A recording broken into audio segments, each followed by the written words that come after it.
ระพุทธเจ้าคุณพระธรรมเจ้าคุณพระสังฆเจ้าคุณพระอรหันตเจ้าอริยสงฆ์เจ้าจุตนจุองค์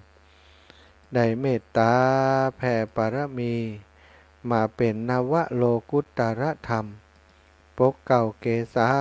ปกห่มหักษาครูบาอาจารย์พระมหาเถระพระเถรานุเถระเพื่อนสหธรรมิกสหพรหมจารีทุกรูปทุกองค์ปกห่มหักษาศรัทธาสาธุชนคนดีเท่าแก่อีป่ออีแม่ตั้งหลายทุกท่านทุกคนที่ติดตามรับฟังรายการสารธรรมยามค่ำเสียงธรรมจากวัดบรรพตสถิตโดยอัตมาภาพพระมหาสมชาติชาตปัญโยวัดบรรพตสถิตอำเภอเมืองจังหวัดลำปางรับผิดชอบดำเนินรายการมาพบปะกันวันนี้ศรัทธาญาติโยมอีป่ออีแม่ตั้งหลายทุกวันทุกวันอังคารเนาะเขาก็จะมาพบปะกันตั้งสถานีวิทยุเพื่อการศึกษาวิทยาลัยสงฆ์นครลำปางและสถานีวิทยุในเครือข่ายของคลื่นสีขาวเพื่อชาวประชาซึ่งออกอากาศจากวัดปักตางเจริญอำเภอดอยหล่อจังหวัดเชียงใหม่ส่งไปยังศรัทธาสาธุชนท่านเจ้าทั้งหลายทุกพื้นที่ในพื้นที่ของจังหวัดเชียงใหม่จังหวัดลำปางจังหวัดเชียงรายจังหวัดพะเยาจังหวัดแปร่จังหวัดน่านเนาะตลอดทุกวันอังคารที่อาตมาจัดรายการศรัทธาญาติโยมก็จะได้พบปะกับทุเจ้าลำปางมาออกอากาศมามาจามาสนทนาเอาธรรมะสารธรรมมาแบ่งปันให้ศรัทธาญาติปฏิบัติหน้าที่ปกติเนอะตอนนี้ดูสัญญาณทาง Facebook รู้สึกว่าจะมีปัญหาบ่แน่ใจเนอะศรัทธาว่าศรัทธาญาติโยมจะได้ยินอยู่ก่อนจ๊ะนะเดี๋ยวขออนุญาตเข้าไปฟังตังตังช่องทางตังไลน์ก่อน ตังว่าศรัทธาญาติโยมได้ยินเป็นชั้นไหนเป็นอย่างใดพ้องนะหรือว่าบ่ได้ยินกันเตี้ยนะบ่ได้ยินกันสักคำก็บ่แน่ใจเนอของอาตมาตอนนี้ขออนุญาตเช็คครับมีอะไรยังเกิดขึ้นหรือเปล่าศรัทธาญาติโยมพบปะกันแล้วถ้ามีปัญหาเสียงบ่ชัดบ่ได้ยินอย่างใดศรัทธาก็แจ้งมาก่อนแล้วกันเนอะถ้าเสียงบ่ชัดเสียงบ่ดีจะได้ศรัทธาก็แจ้งมาทางผู้ดูแลสถานีเนอะผู้ดูแลสถานีน้องเจถ้าเกิดว่าสัญญาณเสียงบ่ดีอย่างใดโทรแจ้งมาก็ได้เนาะตอนนี้ทางที่อาตมาที่นี่ได้เช็คดูทาง Facebook รู้สึกว่ามันจะมีปัญหาระบบ Facebook แต่ว่าระบบลิงก์นี่น่าจะออกอากาศอยู่ทางผู้ดูแลโอเคทางลิงก์นี่ใจโอเคใจได้อยู่จะตาก็ทักทายไปยังศรัทธาเท่าแก่อีป่ออีแม่ตั้งหลายเนอบอกว่าอยู่ที่ไหนตั้งใดก็ดีวันนี้ส่งความห่วงใยความเป็นห่วงไปหาพี่น้องเมืองฝางเนาะตะกี้แรงนี้นะได้รับการแจ้งจากโยมแม่อันจันทร์ศรีสุขาจันทร์ศรีสุขาบ้านแจ้งหัวลินอำเภอฝางได้แจ้งมาว่าทุกลูกน้ำจะท่วมน้ำจะท่วมบ้านอีแม่แหมแล้วน้ำจะท่วมบ้านอีแม่แหมแล้วตอนนี้ฝนตกหนักที่เมืองฝางนะก็ได้อูจากันไปก็ยังเป็นห่วงอยู่เนาะพี่น้องเมืองฝางถ้าอย่างใดเนอะช่วงที่อาตมาออกอากาศในรายการนี้มีอะไรยังความคืบหน้าเรื่องอะไรอย่างต่างเมืองฝางน้ำขึ้นการน้ำท่วมกายอย่างใดมีความเสียหาย แจงบอกจิมเจริญปอนเจเจตั้งคอมหมดเสียงมาออกนะครับเสียงคอมเสียงบ่ออกล่ะครับเดี๋ยวพอก่อนเนอะสาธุครับเจขอบคุณครับครับกับภาษาครับสังคอมเสียงบ่ออกรุดไปแล้วตังคอมเอาว่ากันใหม่ตังคอมพิวเตอร์ตังเฟซขอดูก่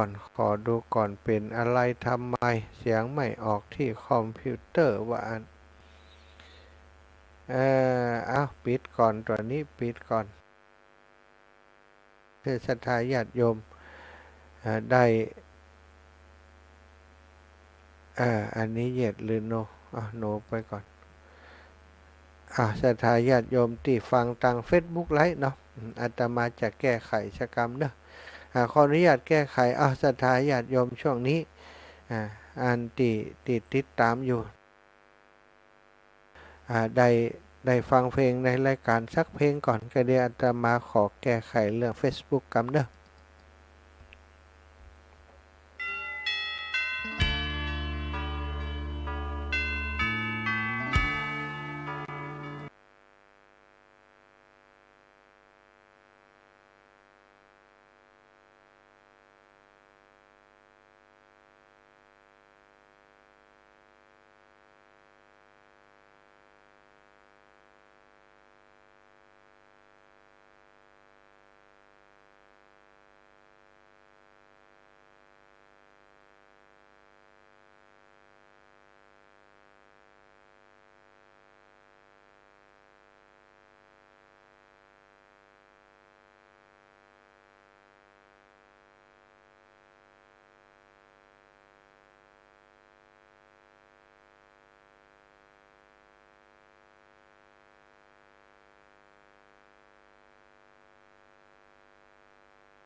จากการงานเมื่อใดเชิญชวนท่านไปทำบุญกระทำความดี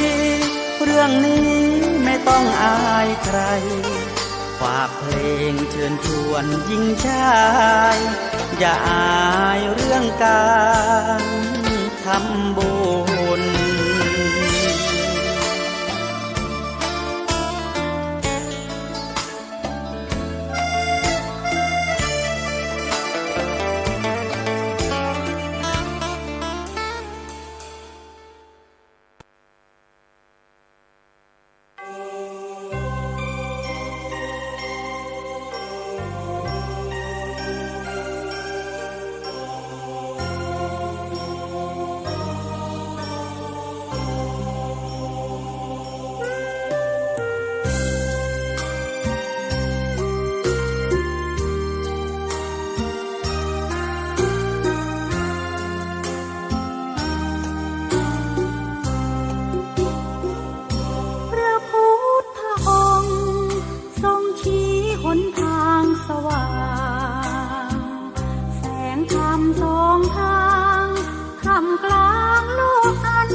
อัน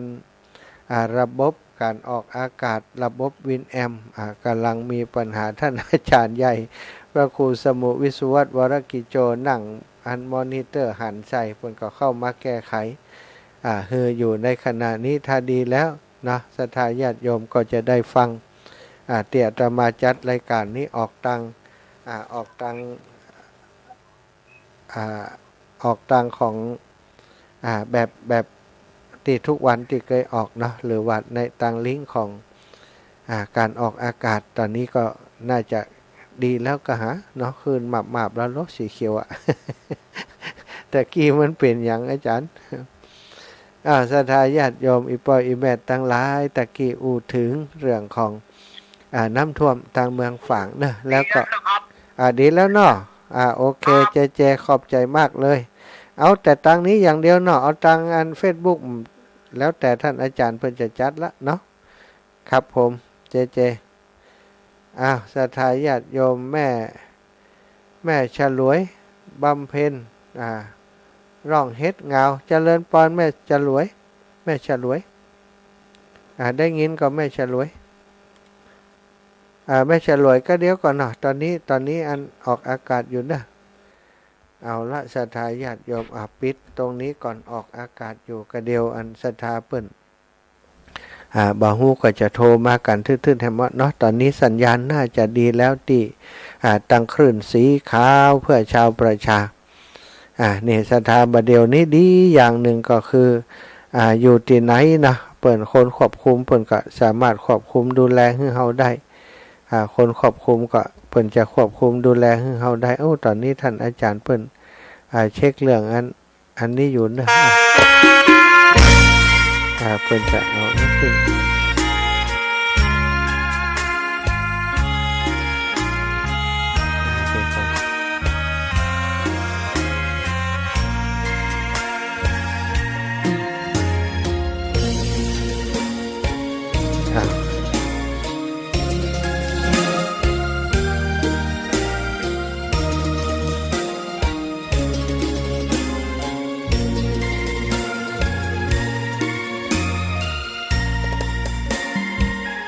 ดอกบัวดอกหนึ่งพึงใจไว้เพื่อบูชาแด่องค์พระศาสดาสัมมาสัมพุทธเจ้ามีความงามเงียบไม่เปรียบเทียบเขาเทียบเราใครมองไม่งามช่างเขาแต่เจ้าก็คือดอกบัวด้วยความสัตย์ซื่อยึดถือความดีเป็นหลักใครรักไม่รักก็ไม่จมปลักตอนนี้ถ่ายจะดีแล้วเนาะศรัทธาญาติโยมคุกคักอยู่ขอสุมาอภัยเถอะเนาะเอาละพบปะกันแล้วรายงานสถานการณ์ก็แล้วกันเนอะศรัทธาอีปอยอีแม่ตั้งหลายในช่วงนี้ณเวลานี้โดยเฉพาะช่วงของเดือนนี้ก็คงจะต้องเฝ้าระมัดระวังเรื่องปัญหาภัยที่เกิดขึ้นใกล้ตัวของเฮาก็คือน้ำท่วมที่ขณะนี้กำลังพายุเนาะยางินะมาถึงบ้านเฮาแล้วส่งเป็นพายุโซนร้อนส่งผลกระทบคือภาคเหนือตอนบนและภาคอีสานบางจังหวัดบางพื้นที่เกิดฝนตกชุกน้ำก็ท่วมนะหลายพื้นที่เหมือนกันทางภาคอีสานแล้วก็ทางภาคเหนือของเฮาพื้นที่เดิมนะก็คือที่อำเภอเทิงแล้วก็อำเภอขุนตาลเปิ้นก็เฝ้าระวังกันอยู่ติดแน่ๆก็คืออำเภอแม่สายตอนนี้พี่น้องแม่สายนะได้รับความเสียหายอีกรอบหนึ่งแล้วเพราะว่าน้ำได้ทะลักเข้าติดตลาดของแม่สายแล้วก็ตั้งเชียงใหม่นี่รู้สึกว่าแถวสันทรายก็จะมีน้ำแต่เจ้านี่ได้ยินอันเปิ่นลงคลิปลงอย่างแต่ว่าบ่ได้เข้าไปดูในรายละเอียดเท่าใดแถวสันทรายบ่ฮู้ว่าจุดใดเนาะพี่น้องทางเชียงใหม่เนาะก็เฝ้าระวังพี่น้องทางลำปางแถววังเหนือแถวแจ้ห่มเนอะแถวเมืองปานนี้ก็ต้องเฝ้าระวังอยู่เหมือนกันพายุเข้าแถวนี้เยอะนะฝน เข้าแถวนี้เยอะตั้งในเวียงนี้ยังบ่น่าเป็นห่วงต่อใดสถานที่อาตมาอยู่นี่ฝนบ่เยอะนะที่เมืองงาวเนาะงาวกับพะเยานี่เปิ่นก็บอกคือเฝ้าระวังอยู่เหมือนกันเนอะพี่น้องที่อยู่ตังงาวถ้าเกิดว่าฝนนะฝนฟ้าอย่างต่างๆนักหนาอย่างใดก็โทรมาบอกกันเจมเนอะสำหรับคนที่มีเบอร์โทรศัพท์ของอาตมาสถานที่ฟังอยู่ตั้งบ้านตั้งจองอยู่ในขณะนี้พื้นที่ใดก็แล้วแต่ถ้าหากท่านประสบปัญหาน้ำท่วมน้ำเข้าบ้านเข้าจองเกิดความเดือดร้อนเกิดความเสียหายในหมู่บ้านในชุมชนของท่านตรงนี้พื้นที่ตรงนี้เนาะก็จะเป็นอีกพื้นที่หนึ่งที่จะได้เป็นกระบอกเสียงให้กับศรัทธาญาติโยมท่านสาธุชนทั้งหลายได้โทรเข้ามาเนาะ ตอนนี้อาตมาภาพนะได้ตั้งใจได้มีกำหนดเวลาที่จะลงพื้นที่จังหวัดน่านในวันพรุ่งนี้เพื่อจะไปดูแลช่วยเหลือผู้ประสบภัยน้ำท่วม ในพื้นที่ของอำเภอสันติสุขจังหวัดน่านเนาะก็จะไปหาท่านอาจารย์พระครูสุจินต์นันทกิจซึ่งขณะนี้ท่านอาจารย์ก็คงจะเตรียมรอเข้ารายการตัวในช่วงของ21 ถึง 22 นาฬิกาจะได้อูจาสัมภาษณ์ท่านอาจารย์แล้วก็วันพรุ่งนี้จะนัดหมาย ไปหาท่านอาจารย์อาตมาจะเดินทางจากวัดบรรพตสถิตตอนตี 4ก็กะว่าอยากจะไปถึงเมืองน่านเจ้าน้อยเพราะว่าในช่วงของการเดินทางนั้นนะมันไกลเนาะสถานเข้าต่างจากลำปางไปน่านนี่ก็ไกลอันละเนอะไกลกว่าไปเชียงใหม่ไปนี้นะไกลแต่ก็คงจะใกล้กว่าไปเทิงวันนั้นนะจะไปที่อำเภอสันติสุขเนาะที่ท่านอาจารย์พระครูสุจินต์นันทกิจท่านอาจารย์ได้ดูแลพี่น้องต่างนั้นอยู่นำความช่วยเหลือไปได้รับของจากพี่น้องจากหลวงปู่พระครูปฏิภาณธรรมทินมา1 ลำรถเนาะตึงเข้าของเครื่องใช้ตึงไฟโซล่าเซลล์เนาะไฟโซล่าเซลล์แล้วก็เตียนไขนะไฟโซล่าเซลล์หลวงปู่ถวายมา2 ชุดบอกว่าเอาไว้ที่วัดบรรพตชุดหนึ่งเนอะอีหล่ะก็เอาถวายไปให้ท่านอาจารย์ที่เมืองน่านชุดหนึ่งแล้วก็มีเตียนไขเนาะเตียนไขไปอยู่ส่วนหนึ่งเปิ้นเดือดร้อนบ่มีไฟฟ้าใช้สถาก็จะนำเทียนจะไขไปช่วยเปิ้นในวันพรุ่งนี้จะเดินทางขอบคุณศรัทธาญาติโยมเนอะติดทราบข่าวว่าอาตมาจะเดินทางไปพี่น้องต่างลำปางบ้านผาแมวก็ดีบ้านปงปะนะก็ดีบ้านผาลาดเนาะป่อ40,000ธรรมสอนบ้านผาลาดแล้วก็พี่น้องต่างแม่ปุ่มหลวงแม่ปุ่มสันติสุขนะแล้วพี่น้องต่างบ้านจูดบ้านจำบ้านปงใต้พี่น้องต่างบ้านฟ้อนพี่น้องต่างญาติโยมต่างบ้านป่าแล้ว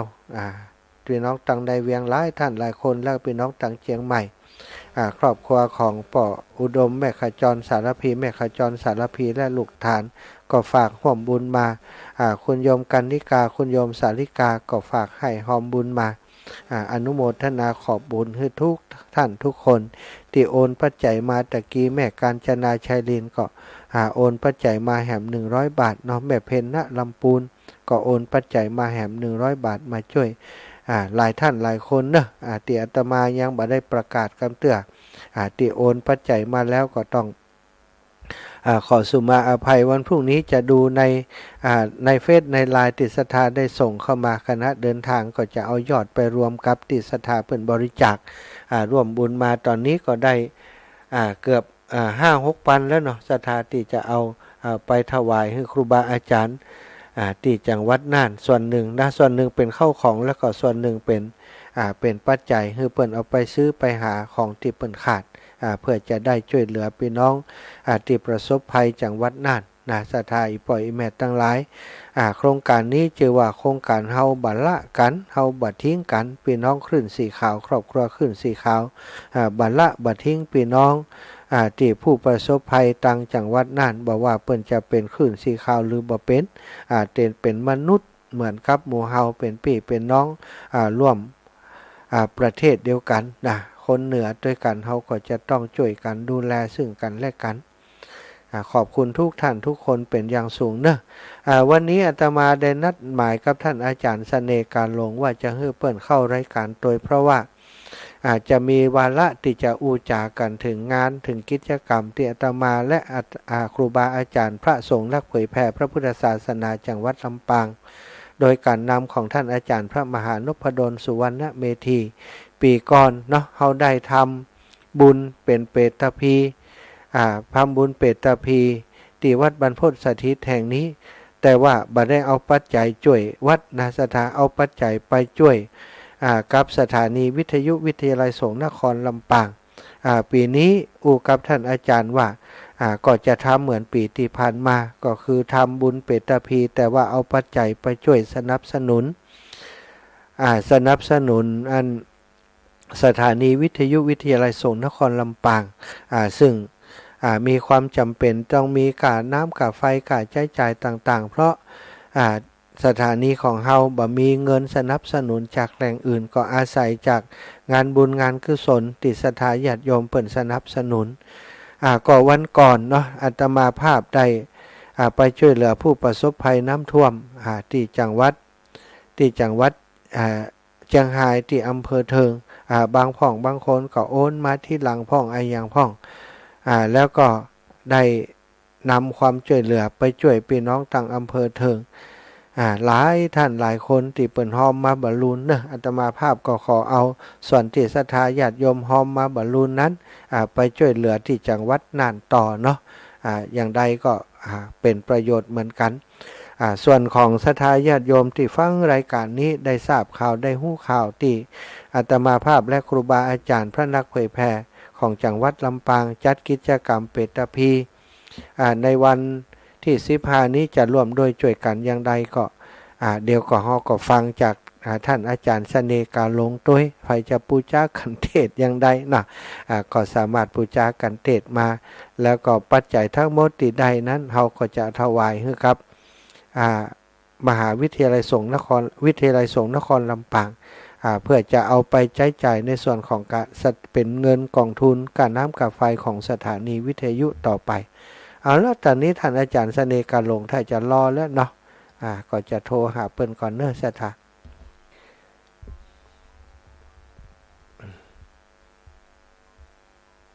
อาจารย์เสน่ห์การลงอยู่ในสายไหมบ่ได้ยินเสียงเปิ้นท่านอาจารย์เสน่ห์การลงการนี้กำลังต่อสายเปิ้นอยู่เนอะสถาญาติโยมเปิ้นถ้าจะว่าทำโทรมาแล้วใกล้เนาะ กำลังต่อสายไปหาเปิ้นอยู่ท่านอาจารย์ถ้าอยู่โปรดรับด้วยเนาะก็จะจัดกิจกรรมกันในวันที่15สถาโดยให้ท่านอาจารย์เสน่ห์การหลงนะทุปีท่านอาจารย์เสวตปัญญาวชิโลกับทุปีดนุพลมุนิวังโสทุปีต้อมทุปีเกเปิ้นมาเทศ2ธรรมาสบรรยายเกี่ยวกับเรื่องของเปตพีถึง2ตนนี้เปิ้นอันเทศด้วยกันมาเมินศรัทธาญาติโยมแล้วก็เปิ้นเข้าขากันดีเนาะวันเฮาว่าเข้าขากันดีเทศศรัทธาญาติโยมบ่มีลับเนาะได้ฟังแล้วก็มีความเข้าใจตัวแล้วก็ได้ความบันเทิงในการฟังตัวเนี่ยเปิ้นจะมาเทศเพื่อจะเอาปัจจัยไปช่วยสถานีวิทยุวิทยาลัยสงฆ์นครลำปางช่วงนี้ก็ปีเดือนที่ผ่านมา หลังจากได้เช็คค่าใช้จ่ายค่าน้ำค่าไฟอย่างต่างๆสถาเหลือสตังค์อยู่ในกองทุนของสถานีวิทยุ800ป่าย817 บาทมาพอแล้วตายแล้วเดือนหน้าจะเนี้ยอย่างใดเนาะก็เลยกับฝ่ายบริหารของสถานีว่า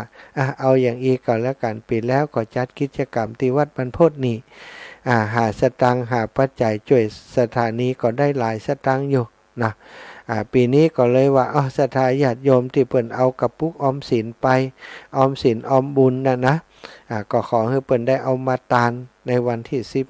15 พิธีก็จะมีตอนเจ้านั้นนะศรัทธาญาติโยมตอนเจ้าก็จะมีการเทศน์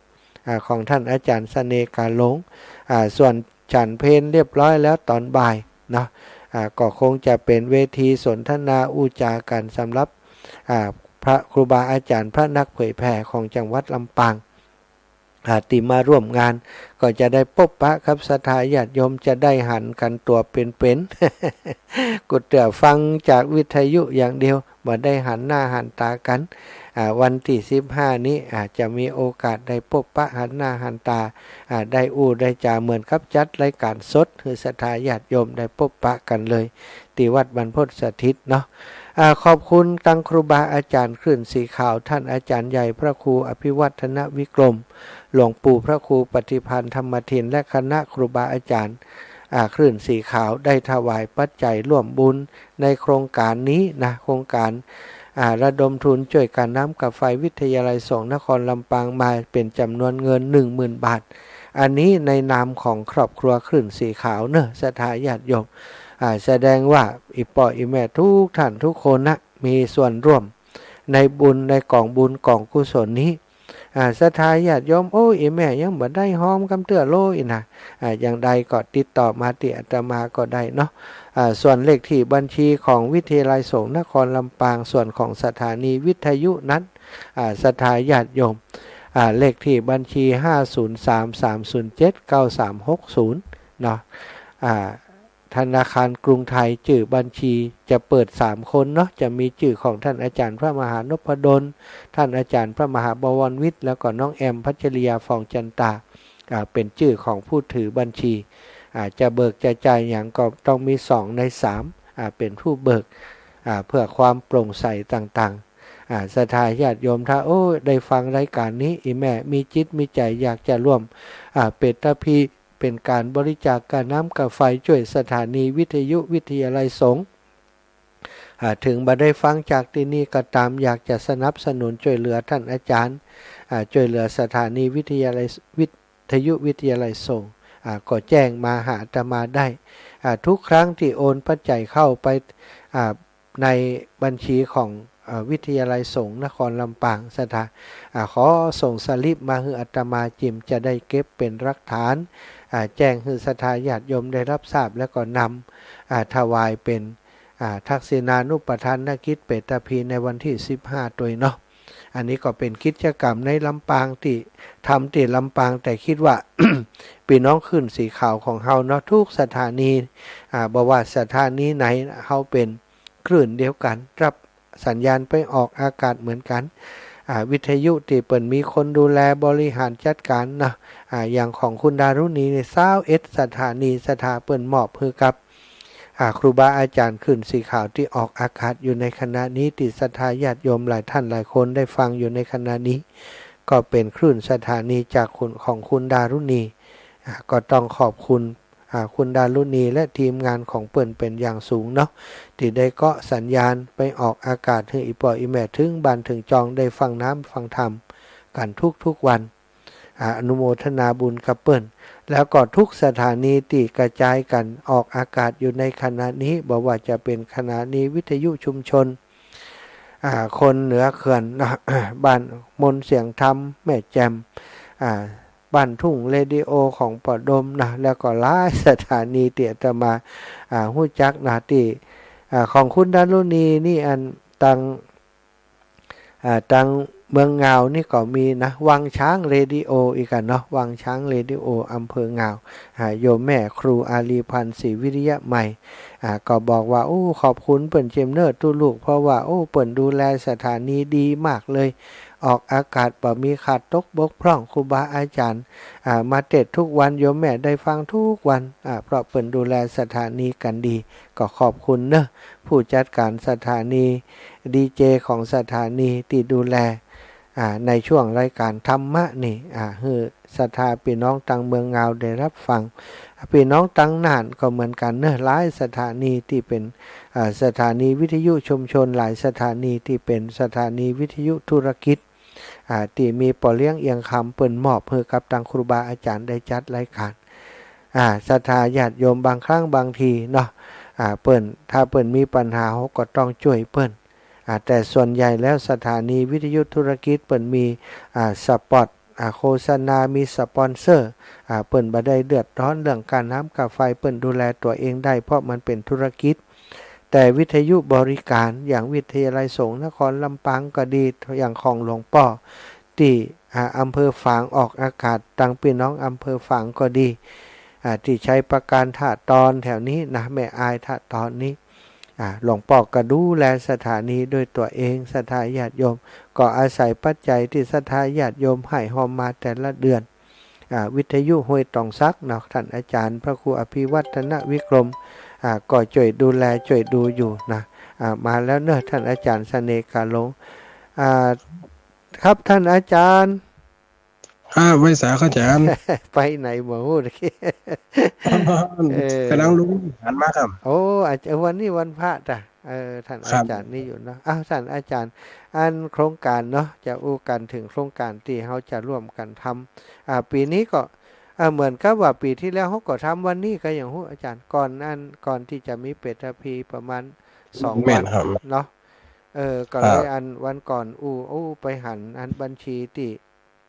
ตางานน้องแอมพัชริยาฟองจันตานะเปิ่นส่งมาคือพอว่าทุกป่อเหลือตั้งอยู่800ปลายว่าตกใจ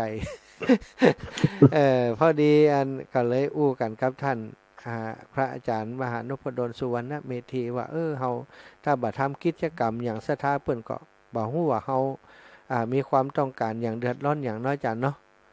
ครับแม่ครับก็เลยว่าอันจะนิมนต์ท่านอาจารย์เนี่ยได้เมตตามาอย่างปีก่อนเนี่ยเฮามาเทศน์ธรรมเปตพีคือศรัทธาเปิ่นได้ตาน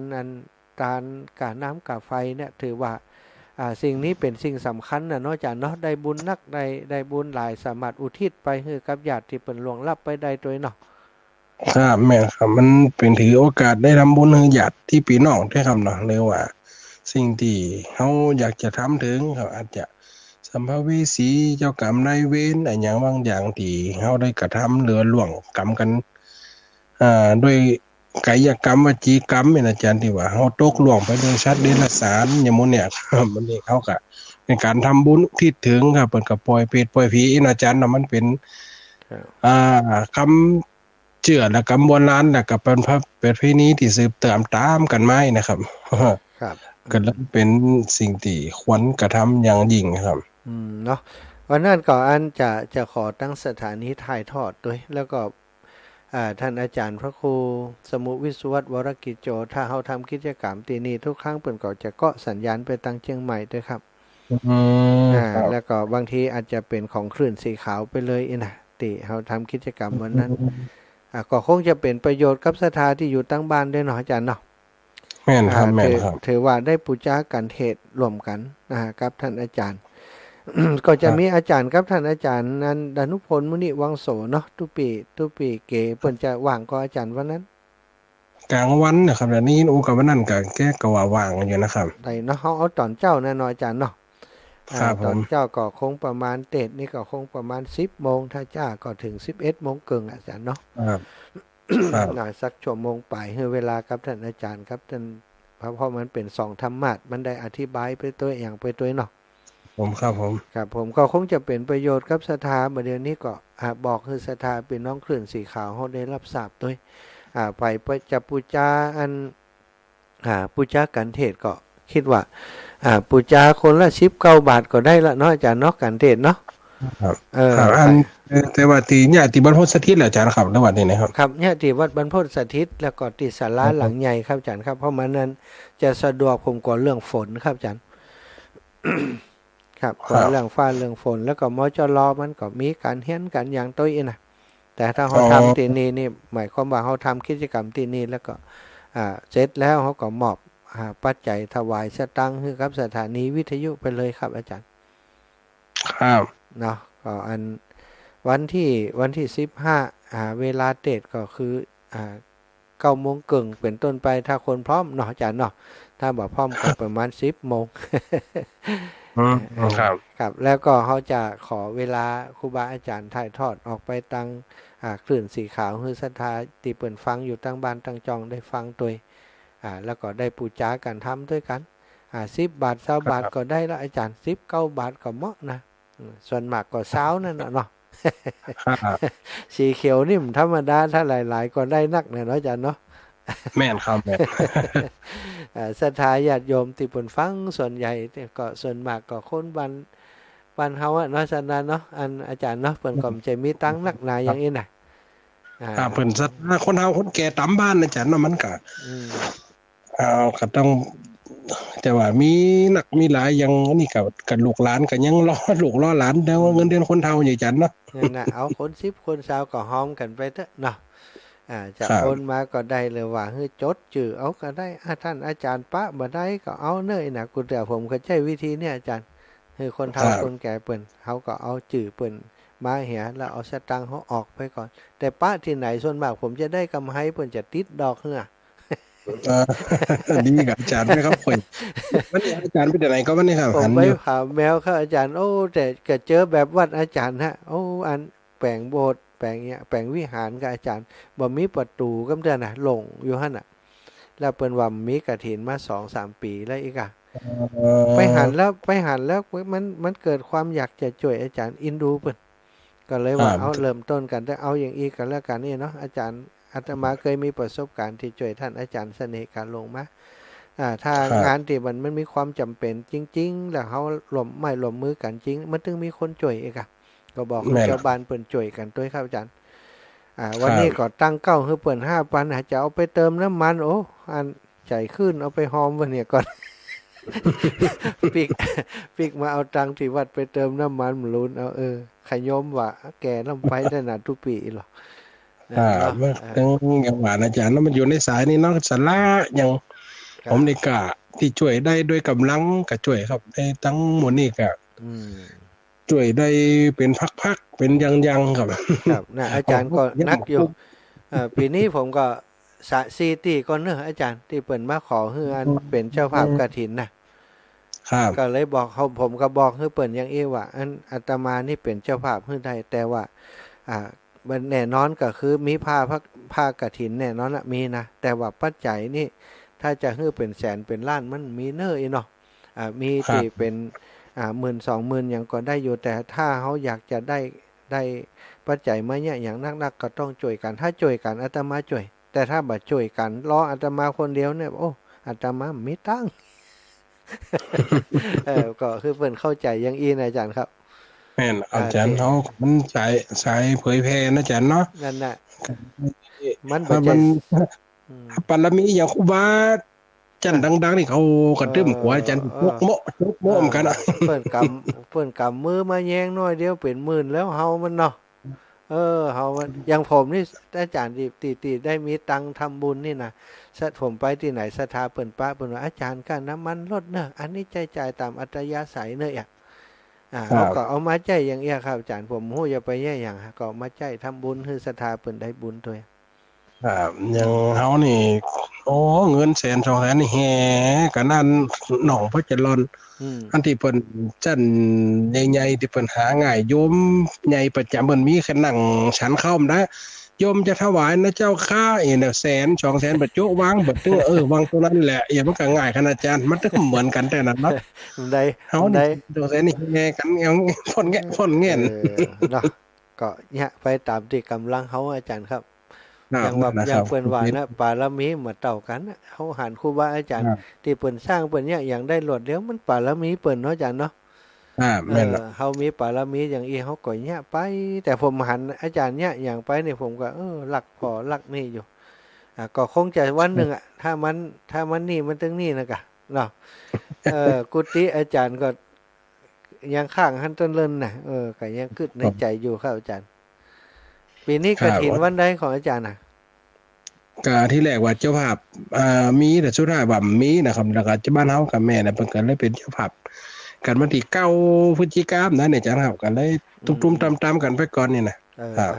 ก็ในรายการของอาจารย์เด้อ9พฤศจิกายนครับประกาศลงอย่างที่เขาก่อนที่อาจารย์ประกาศเนี่ยจะได้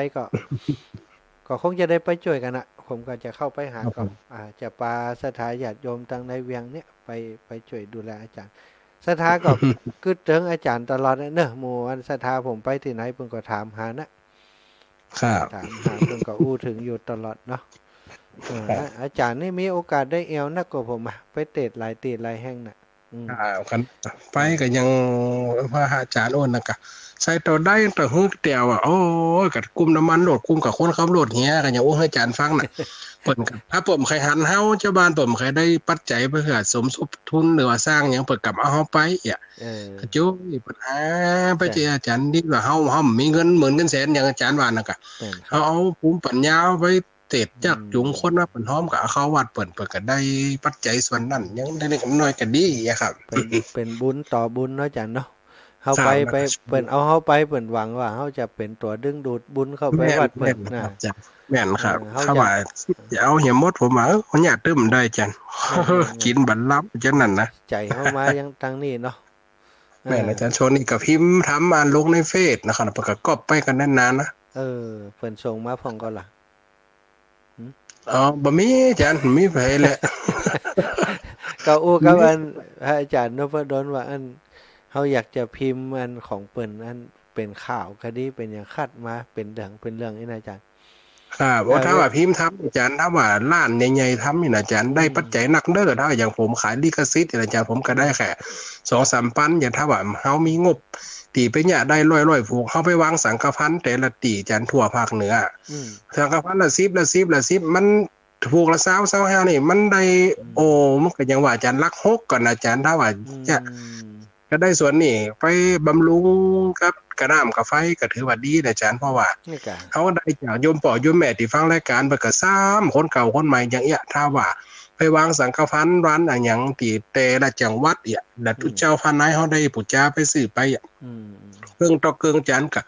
ในส่วนนั้นผมว่าดีนะถ้าว่าอาจารย์มีงบตีว่าจะทำนี่นะครับลงทุนใหญ่ๆเปิ่นก็มันก็งบมันก็แพงอยู่นะอาจารย์แล้วก็มันก็จะ3-4 หมื่น 5-6 หมื่นเนี่ยถ้าว่าเปิ่นเนี่ยตีพิมพ์เหลืองนี่100ตีพิมพ์เหลืองนี่100แต่เฮาไปวางขายตามสังฆพันธ์อาจารย์อย่างว่าลำปางมีกี่ติอาจารย์ต้องคิดว่าครับมี10ติละ10อย่าไปเชียงรายว่าเชียงใหม่เปิ่นหันของสนีกาหลงเปิ่นก็ปูจ้าไปแล้วมันก็ได้ปัจจัยส่วนนั้นอย่างเฮาลงทุนไป3อาจจะได้มา8มา9อย่างก็ส่วนนั้นเฮาก็ได้กะน้ำกะไฟนะผมก็ว่านะเพราะเป็นทำกอมเนี่ยมันบ่อยอาจารย์ครับผมก็ได้สิเนี่ยมาเมินแล้วเขาก็มีงบจริงๆถ้าผมจะขายก็ได้จันผมถูกแต่3 ปัน 4 ปัน 5 ปันอย่างผมก็เงินเข้ากระเป๋าอย่างผมเอาครับเพราะว่าเขาหนึ่งคำสอนของสัมมาสัมพุทธเจ้าเขาก็ยิบมาเพื่อมามาตีแพรเอามาให้มันแตกฉานนี่แหละผมก็โดนจะแบบโดนอาจารย์ครับแล้วผมก็ว่ามาได้เป็นมหาโหจะได้บาลีตัวนี้จะว่าที่ผมก็เลยโอ้จิบๆหน่อยจ้ะผมว่ากระทำเคยได้ยินลักกระทู้มาการสุภาษิตนักธรรมตีนักธรรมทมีเปลือเฮาตั้งกระทู้มาก็อธิบายเฮาก็เอามิตรหัวเสื่อมเนี่ยมันก็ไปยากหยังผมก็ว่าอาจารย์เปิดกับหยังเพิ่นก็อย่างครับความจริงอันปัญญานี่มันจะได้อยู่ที่เรื่องของอันเป็นมหาก็มีเป็นมหาอาจารย์ปัญญาตั้งธรรมนี่นะอาจารย์แต่นะปัญญาตั้งธรรมนี่มันจำเป็นต้องเรียนอย่างถ้าฮู้หลักของธรรมแล้วมันสามารถต่อยอดไปได้หมดอย่างอาจารย์นี่มีความเป็นศิลปินมีความเป็นปราชญ์อยู่ในตัวในอาจารย์ฮู้ศาสตร์ฮู้ศาสตร์ของการประพันธ์แล้วก็เอาบทอย่างต่างๆที่ในธรรมะมันมาขยายความมันชัดเจนนะที่ท่านอาจารย์ได้นี่เขาก่อนที่ผมเทศน์เพิ่นติดนั่นน่ะนะแต่ผมเทศน์เมืองบ่ม่วนมาได้เพิ่นเข้าใจอยู่เพิ่นก็นี่เพิ่นก็ชอบกันอยู่เดี๋ยวนี้วันที่15เขาจะรวดอู้กันอาจารย์เรื่องนี้นะมันเขาก็จะผมคิดว่ามันต้องเริ่มลงมือทำถ้าเขาลงมือทำมันก็ยังมีเวลามีเพราะมีกายใจเขาก็ต้องไม่ยากอย่างอีแหมอีไหนแต่ถ้ามันมีอย่างอันละดิ่มดีเขาจะได้จากตรงนั้นไปส่งข้อที่อื่นด้วยนะครับผมก็เคยเสนอพระอาจารย์เนาะตั้งแต่เมื่อแรกๆอาจารย์ถ้าเป็นข่าวมันเขาอย่าประมาทคำว่า10 บาท20 บาทอาจารย์เนาะมันเป็นทุนเนื้อเขาได้อาจารย์คำเพราะว่านึงถ้าเปิดซื้อมันได้เป็นในน้ำอย่างว่าเป็นบทประพันธ์ผมก็จริงแต่ว่าน้ำของมหาลัยหรือว่าน้ำของคณะสงฆ์อย่างเอาของทุนเนี่ยอาจารย์น้ำของทุนเผยแพร่เนี่ยน่าอาจารย์น่าใดจะสนับสนุนอาจารย์เปิดก่อนในส่วนนี้มันก็เป็นส่วนอีกเปิดก็เข้าใจแล้วเขาก็จะได้ บัดได้เลียไล่โยมป่อโยมแม่ที่เพิ่นฟังรายการก็เอ็นดูเพิ่นก็คนน่ะก็โทรมาก็ตึงเสียงอาจารย์สตังค์เนาะคนเราเนาะ ใช่ โทรเข้ามาก็ตึงเสียง อืม แล้วถวายแหมฮอบแหมไปไหนก็จอมแหม ที่เปิ้นเคยจอมผมก็เอามาสร้างศาลาบนดอย อืม แต่น้อยครับให้มันผูกนี่ก็จะก่อศาลาอย่าครับก็ อืม ได้ตั้งส่วนนั้นวันนั้นเก็บรวมกันเดี๋ยวเปิ้นฮื้อน่ะ10 บาท20 บาทซื้อปูนซื้อหินละอย่าครับ อืมบน ครับ บนดอยที่อันตั้งขึ้นหลายวัดก็จัง แม่นครับมีพระธาตุในหั่นผมสร้างไว้นะครับ โอ้ แต่ศาลามันมีละ3 หลังนะครับลำเดียวนี่ยังแหมหลังนั้นมุงละหมดเหลือกะเท อืม กะกุ้มแล้วครับได้ตีจากโยมป่อโยมแม่ที่ไปไหนเปิ้นจอมฮื้อนะครับ โอ้ ผมก็เอามาต่อยอด เออ ผมหมามาจ่ายส่วนตัวค่าไฟผมมีปัญหาวัดผมมันเสี่ยมจะถึง500จาน โอ้อย่างว่าประหยัดอ่ะ ก็ ก็โมจานครับก็400ปลายนี่เข่งติ้งนะจานถ้าว่ามีการมีงานก็600นะครับ โอ้อา ผ จาร ม ย์ จ่ายอีก อาจารย์ใหญ่ที่นี่หมื่นไปนะมัน อันนี้มัน โอ้ มีเรื่องน้ำเรื่องอย่างสะปะเนาะ แม่น ตอนนี้เนาะ แม่น มันมีการอบรมอย่างต่างๆด้วยครับอาจารย์ แม่นนะครับแม่นอย่างผมเนี่ยมันจะอิ่มเรียกกับปิดไฟทางนอกแล้วมันเรียกกับไฟหน้าโบสถ์เงี้ย อืมใช่อันนี้เขาใจเองเขาต้องจี้เองเนาะ ครับน่าก็เขาก็ประหยัดศรัทธาโยมด้วยอาจารย์กันในน่ะครับมันเฮาก็ช่วยอย่างก็อันช่วยชาติประหยัดนี่ด้วย ครับเนี่ยอู้กันว่าอันบัดเดี๋ยวนี้อย่างอันภัยพิบัติที่เกิดขึ้นเนี่ยน้ำท่วมทันนี้นี่เขามีกองทุนนะอาจารย์เขามีกองทุนไว้พอเกิดเหตุการณ์ปุ๊บเอาก่อยมาอู้กันเอาอย่างถ้าสมมุติ นั่ ว่าน น่ะจะ เขาทำงานกันเป็นทีมอย่างนี้เนาะเขามีกองทุนไว้อีนะ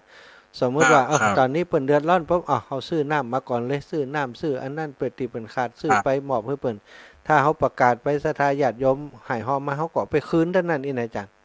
แม่นครับมันก็ต้องเป็นอันน่าจะดีนะอาจารย์ ฮะ ว่าอย่างเดียวนี้ต้องไม่อายเนาะไม่อายกัด6 อืม ลายเนี่ยหาได้มันได้หมดตายละนึงนะอาจารย์ที่ว่าดินถมน่ะนะ โอ้ครับ เอาคำตะกี้นะครับผมก็นอนฟังอันลุงฮันว่าข่าวตะกี้ทั้งไม่สายกระท่วมขนาดนักเลยอ่ะ ตั้งแม่สายตั้งอันพุ่นนะตั้งอันแม่สายนี่นักครับ หันเข้า2-3แล้วหรอกอาจารย์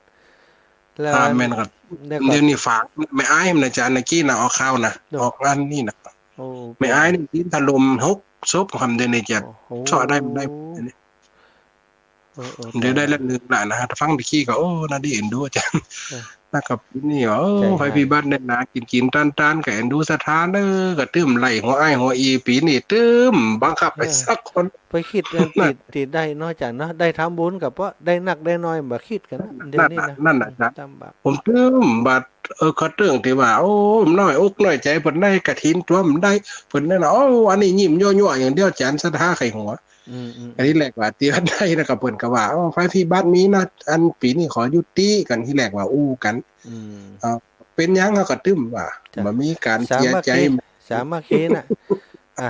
ถ้าปีได้มีกับบล็อกอาจารย์เนาะ ครับ คนตุกจ่วยคนตุกมันจะเป็นยังไงไปเนาะพอมันแล้วเนาะ ธรรมดาอาจารย์ครับผมนี่อยู่ไปฟังไปอาจารย์นี่เขาเป็นสมณะเป็นผู้เผยแพร่ก็ต้องอย่างคือเพิ่นพออาจารย์ไปผู้เผยหรูหลายก็ห้ามยุ่มเบิ่งก็หันอาจารย์เนาะ แต่กะโอ้ผมหานอาจารย์ใจชีวิตถึงวันนี้ผมประทับใจนะบางแต่ก็เข้าสวนไปพอพักพอไม่เอามาเนี่ยเอามากินเนี่ยแล้วก็บางคนเพิ่นสั่งนั่นสั่งนี่มาอาจารย์ก็เนี่ยได้หมดน่ะ เนี่ยได้ครับอาจารย์นะครับ เนาะ ต้องทำเป็นตัวอย่างให้ญาติโยมอาจารย์ครับเขา บาดูถูกเล่นน้อยเนาะอาจารย์เนาะ แปลกอาจารย์เต้นนะผมตื้มดูถูก ได้ข่าวว่าไปซื้อเบียร์มาตัวใดก็ได้กำไร10 บาท จะได้มาอาจารย์ซื้อมาแล้วครับปากเป็นลำละ เปิ่นสั่งแล้วก็ทำให้เปิ่นเนาะฮะคำนวณผิดกับอันนี้ คำนวณผิดแล้วก็พอดีอันโซเฟอร์น่ะผมขับรถไว้ไปโดนอันหยิบอันด่านอันจับคมเดียวที่ขัดทั้งอันโดนสเก็ตแหมตัวมาแหม600นั่น เนาะก็อันเป็นว่าเอาเป็นว่าช่วงอัน วันที่15เนี่ยนะเขาเซตกิจกรรมอย่างแล้วก็คงจะอูกับอาจารย์อาจารย์มหานพดลแล้วก็ทีมงานที่อันสถานีวิทยุเขาจะเอาเป็นกองทุนอาจารย์กองทุนนั้นกองทุนพระนักเผยแพร่แต่ว่าจะให้กรรมการก็มีอันตั้ง อาจารย์ผอมจรเหียท่านอาจารย์เหียน้องแอมเขาโมเนียกับหมู่เฮาที่พอจะบริหารที่ช่วยกันเนี่ยที่เพิ่นแม่นก่อนไปกับตรวจทานเนี่ยครับเพราะว่าผมนี่มันพิมพ์ไว้น่ะถ้าเขาประพันธ์ปุ๊บจันมันจะพิมพ์แบบคล้ายๆว่ารู้ด้วยตนเองจันเนี่ยต้องมาแก้ไขทีหลังในการอย่าพิมพ์เนี่ยมันจะตกเนี่ยครับเป็นอย่างเดียวเขาก็ช่วยกันพอน้องแอมเขาก็ท่านอาจารย์พระมหานพดลก็ช่วยกันตรวจเทื่อนี้เขาก็เริ่มต้นเนี่ยไปผมคิดว่ามันยังไม่กระตั้งข่าวของท่านอาจารย์ศรัทธาเปิ่นล้อนะอาจารย์มันได้ใจเนี่ยมันได้ใจหน้าเป็นทางผมก็เดี๋ยวก่อนแน่น่ะมันได้เดี๋ยวมา2 ปีแล้วนี่เป็นอาจารย์นะครับปากหลับมันได้ความมา2 ปีแล้วก็ว่าเอาละข่าวแต่คืนก่อนหนังกับท่านอาจารย์นพดลเพิ่นก็บอกอยากหันต้นฉบับเป็นว่าเป็นยังได้แล้วเฮาก็พอว่าคำนวณมันก็เล่มมาเท่าใดหน้าพิมพ์นี่นะเพิ่นก็หันตัวหมดนะอาจารย์ครับหนังสือนี่ถ้าหนังสือนี่ก็นี่อยู่ครับถ้าเป็นข่าวนะแต่ว่าถ้าเป็นธรรมนี่มันเป็นธรรมนี่เป็นคัมภีร์ออกมาอาจารย์มันง่ายนะอาจารย์เพราะว่ามันถึงมีโรงพิมพ์อยู่แล้วนี่นะน่ะทำนี่ทำแน่นอนในอู้กันแล้วก็พออันใดที่อาจารย์จะให้พิมพ์ก็เอาเลยเนาะครับมีหลายอาจารย์จะเป็น30-40เรื่องครับที่ว่าทำก้อมนี่นะเพราะว่ามันออกตลาดมันก็ง่ายนะมันก็หยิบจับได้นะขึ้นสีขาวของเขาเนี่ยไปเลยอย่างครูบาอาจารย์เนาะวัดว่าอะไรต่างๆเนาะแม่น่าจะเขากับผมว่าถ้าว่าตีพิบแค่200-300อาจจะกุ้มบางทีเพราะว่าวัดไหนมันต้องมี1 พวกอาจารย์เพราะมันต้องรวมสมัยอาจารย์นะว่าคำเทศน์คำสอนนะว่ากมหาวิบากยังเก่าแล้วก็เปิ้นบาขยายความว่ามหาวิบากนี่เกิดจากหยังวิบากหยังกรรมหยังมันถ้าเขาอู้กันในนี่เขาเทศให้เปิ้นฟังเขาก็บอกให้เปิ้นเฮียว่าทำนี่เนอะไปจะซื้อไปปูจาใส่จะปูจาไปไหว้วัดไหว้วาก็ได้เนอะญาติโยมโทรมาหาก็ได้น่ะเนาะมันถึงมีอาจารย์ครับมันถึงได้เพราะว่าไผกับประดับตานทำบ่นั้นยังก็การสภะทานังอาจารย์ทำทานังบ้านเฮาถือว่าฮือทำเป็นทานบ้านเฮาอาจจะทำจริงๆการสอนการเทศน์การแนะนำก็ถือว่าการฮือทำเป็นถูกนี่ก็ถือว่าฮือทำอาจารย์มันใช่บ้านเฮาได้เข้าใจว่าฮือทำเปิ้นโหมเอาไปตานสมมุติว่าอาจารย์เทศน์จังเนาะเปิ้นฟังแล้วเปิ้นดีใจเปิ้นฟังเปิ้นอยากจะให้อาจารย์วัดเปิ้นเทศน์เปิ้นก็ซื้อไปถวายก็ประโยชน์ถึง2ทางเนาะแม่อาจารย์เจ้าก็ได้ทำศรัทธาก็ได้บุญนี่ก็แม่นครับจับตรงด้วยอาจารย์มัน20 บาท25 บาทเนี่ยพอตามสังฆพันธ์อาจารย์เนาะก็ได้วันนี้ได้เนื้อหาสาระกับท่านอาจารย์เนาะกับในเมตตาอาจารย์ว่าวันที่15เนาะจะได้เมตตามาเทศน์ที่นี่พี่น้องตั้งเชียงใหม่เชียงรายละพูนไปน่านไผใครมาฟังก็มาเนาะถ้าไกลๆจะเอารถไปรับนะถ้าไกลนี่เหมารถมาคนเดียวเนาะไผอย่าเอาลงตาลมาก็มาวันนั้นกะว่าจะอยู่กันถึงน่าจะศรัทธาญาติโยมแห่งส่วนหนึ่งจะมาพบปะกับพระนักเผยแผ่ด้วยดิ่มดีถ้าหลวงปู่กับครูบาอาจารย์เปิ้นบ่ติดหยังก็ถ้าจะมาร่วมงานกับเฮาอยู่อาจารย์ตอนนี้ทางงานครูบาอาจารย์หลวงปู่แล้วก็ทีมงานทางพื้นสีขาวก็ได้ให้ฮ้อมมา10,000แล้วอาจารย์เป็นเงินต้นนะเป็นเงินต้นที่จะร่วมกับมันกองบุญกองทุนช่วยเหลือสถานีครั้งนี้น่ะหอมมา10,000แล้วสีขาวเป็นคืนใหญ่อาจารย์เพิ่นมีกองทุนปัญญามาก่อนอาจารย์เนาะมิ่งเขาได้จากที่อู้กันเนี่ยครับอู้กันในวันนั้นป๊บก็คนน้อยน่ะญาติเด้อหมาอีว่าเขาก็มีกำลังใจจากครูบาอาจารย์ก็ได้มาอู้กับท่านอาจารย์พระมหานพดลเพิ่นว่าก็ดีละเนี่ยเหมือนกุปีกระทาญานี่ถ้าว่าขึ้นสีขาวขึ้นใหญ่เปิ้นหันตุ้ยรวมตัวกันทำกับมันเสร็จได้แพร่กว้างมากกว่าเพราะขึ้นสีขาวเป็นสถานที่ลูกเป็นนักนะอาจารย์เนาะครับอาจารย์แล้วก็เดี๋ยวนี้วันอังคารท่านก็จะประมาณเนี้ยนะอาจารย์ผมก็บางครั้งบางทีก็ถ้าอาจารย์ว่างก็จะโทรมาหาแล้วก็อู้กันสนทนาเรื่องที่อาจารย์อยากจะอู้เนาะแล้วก็รูปอื่นๆก็ยัง7 วันต้นเดือนนี้จะมี7 รูปจัดเข้ามาท่านอาจารย์ได้วันที่3เนาะครับแม่นครับวันที่3นะครับอันนั้นคือเวลาของท่านอาจารย์ไปเลยอันนั้นก็ต่อไปถ้าอาจารย์มีลิงก์ของตัวเก่าก็สามารถจัดคนเดียวแต่ถ้ามีลิงก์ผมก็ใช้โทรหลายแต่อยากให้อาจารย์มีลิงก์ถ้าผมมีตังค์จะไปจัดให้สักชุดก่อน ถ้ามีลิงก์นี่มันเสียงอาจารย์มันจะโอเคกว่าการอู้ไลฟ์อู้อย่างนี้อาจารย์เสียงมันเหินมาถึงกูจ้ะ ครับมันต้องใจครับอาจารย์ลิงก์นี่มันต้องใจอย่างลำเรืออาจารย์ มันมีมิกเหตุตัวเดียวนะอาจารย์เดี๋ยวนี้มิกเหตุต่อสายเหตุแล้วก็เขาสายเสียกับพอร์ตของมันนี่ปีหนึ่งบักกี้ตังค์อาจารย์เดี๋ยวผมจะให้นัดไปทำให้เอาอาจารย์ต้องมีอาจารย์ต้องมีเพราะบางแต่ถ้าผมมาอยู่ผมอาจารย์จัดรายการให้ผมแต่ผมกำเนิดอาจารย์ก็เขาก็เกาะลิงอาจารย์เลยนะมันง่ายเลยมันต้องอย่างได้อาจารย์จัดรายการอาจารย์เปิดเครื่องเข้าลิงปุ๊บเปิดก็เกาะปุ่นเลยอาจารย์ครับเนี่ยอย่างที่ผมเนี่ยมันก็ผมเสี่ยงการใช้จ่ายเพราะลืมมันจะนิจใจมันได้นะเขาจัดทุกวันเป็นปีเนาะอาจารย์เนาะแล้วก็จ่ายแต่ประมาณ 2,000 ปลายแต่ของอาจารย์นี่จะบ่เอาราคาสูงเอาราคาตีอันประมาณ1,000 กว่าบาทจะให้นัดไปทำให้เอาเพราะช่วงนี้นี่ผมโดนแตนบ่อยครูบาอาจารย์เพิ่นแตนกรรมนี่แต่บางครั้งนี่แตนนี่มวยแตนนี่มันเปิ้นก็กลัวเนาะมันบางเตือนนี่ถ้าแตนแล้วเสียมันก็มีปัญหาอีกแหละบางรูปบางโลก อย่างถึงวันนี้ถ้าผมเอาท่านอาจารย์แตนนี่ก็คือผมปรึกษากับครูบาอาจารย์แล้วของลำปางนี่เปิ้นก็อนุญาตนะอาจารย์เสน่ห์การลงก็หมู่เฮาที่เข้าใจกันที่ทำอยู่ประจำเนี่ยเปิ้นก็โอเคเปิ้นต้องห่วงอย่างอาจารย์ครับครับเดี๋ยวจะไปทำลิงก์ฮือสกรรมกันเนาะครับสาธุนะคนเกิงนะครับได้ครับอาจารย์เอาละอาจารย์เดี๋ยวผมจะติดต่อกับครูบาอาจารย์ตั้งเมืองน่านเดี๋ยวจะให้เปิดเข้ารายการเพราะอันผูกนี่จะลงพื้นที่เมืองน่านแล้วก็จะให้เปิดได้อู้เรื่องปัญหาของเปิดแล้วก็ศรัทธาญาติโยมเปิดจะได้รับทราบพร้อมกันเนาะอาจารย์เนาะครับผมขอบคุณครับท่านอาจารย์เนอะถวายความเคารพครับถวายความเคารพขอบคุณเป็นอย่างสูงครับสาธุครับศรัทธาญาติโยมวันนี้มันได้โทรหาท่านอาจารย์เสน่ห์การลงท่านเนอะเพราะว่าวันนี้เดี๋ยวจะมีครูบาอาจารย์จากเมืองน่านอีกรูปหนึ่งเนอะเปิดมาเข้ารายการตัวเนาะท่านพระครูสุจินนันทกิจนะเปิดจะมาเข้ารายการตัวในวันนี้ตอนนี้บอกว่าท่านอาจารย์เปิดพร้อมแล้วยังจะลองต่อสายไปก่อนเนอะท่านอาจารย์พระครูสุจินนันทกิจนะถ้าเปิดพร้อมแล้วก็จะได้อุจาสนทนากับเปิดเนาะสัทธา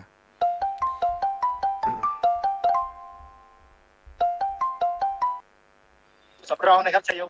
ครับผมถวายความเคารพท่านอาจารย์ใหญ่ครับผมถวายเคารพครับวันผูกจะไปหาแล้วเนอะครับวันผูกก็จะลงพื้นที่ไปหาอาจารย์แต่ว่าวันพรุ่งนี้อาจารย์มีโปรแกรมลงในพื้นที่ก็ครับ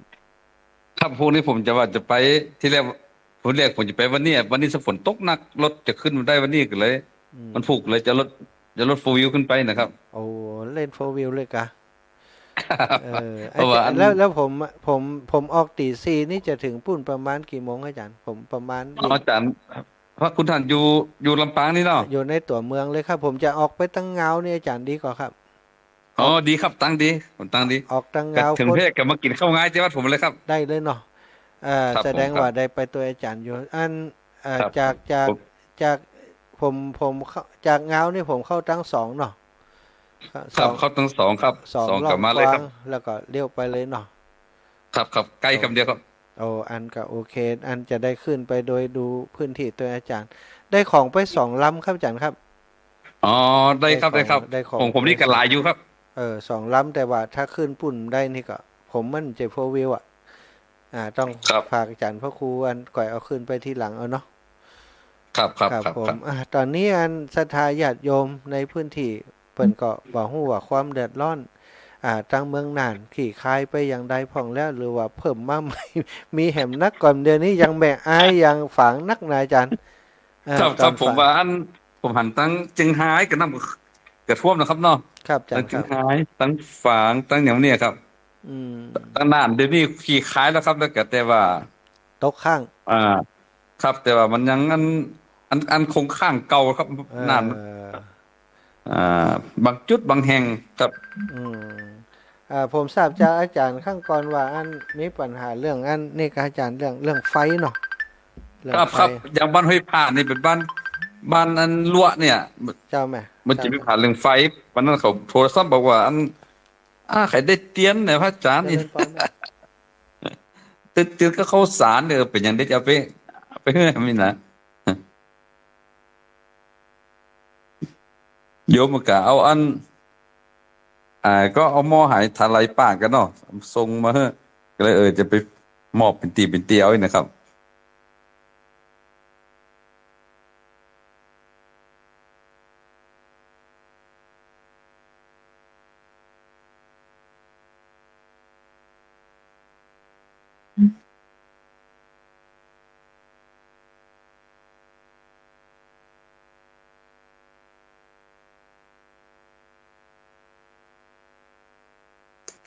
ท่านอาจารย์ได้ยินเสียงผมหรือยัง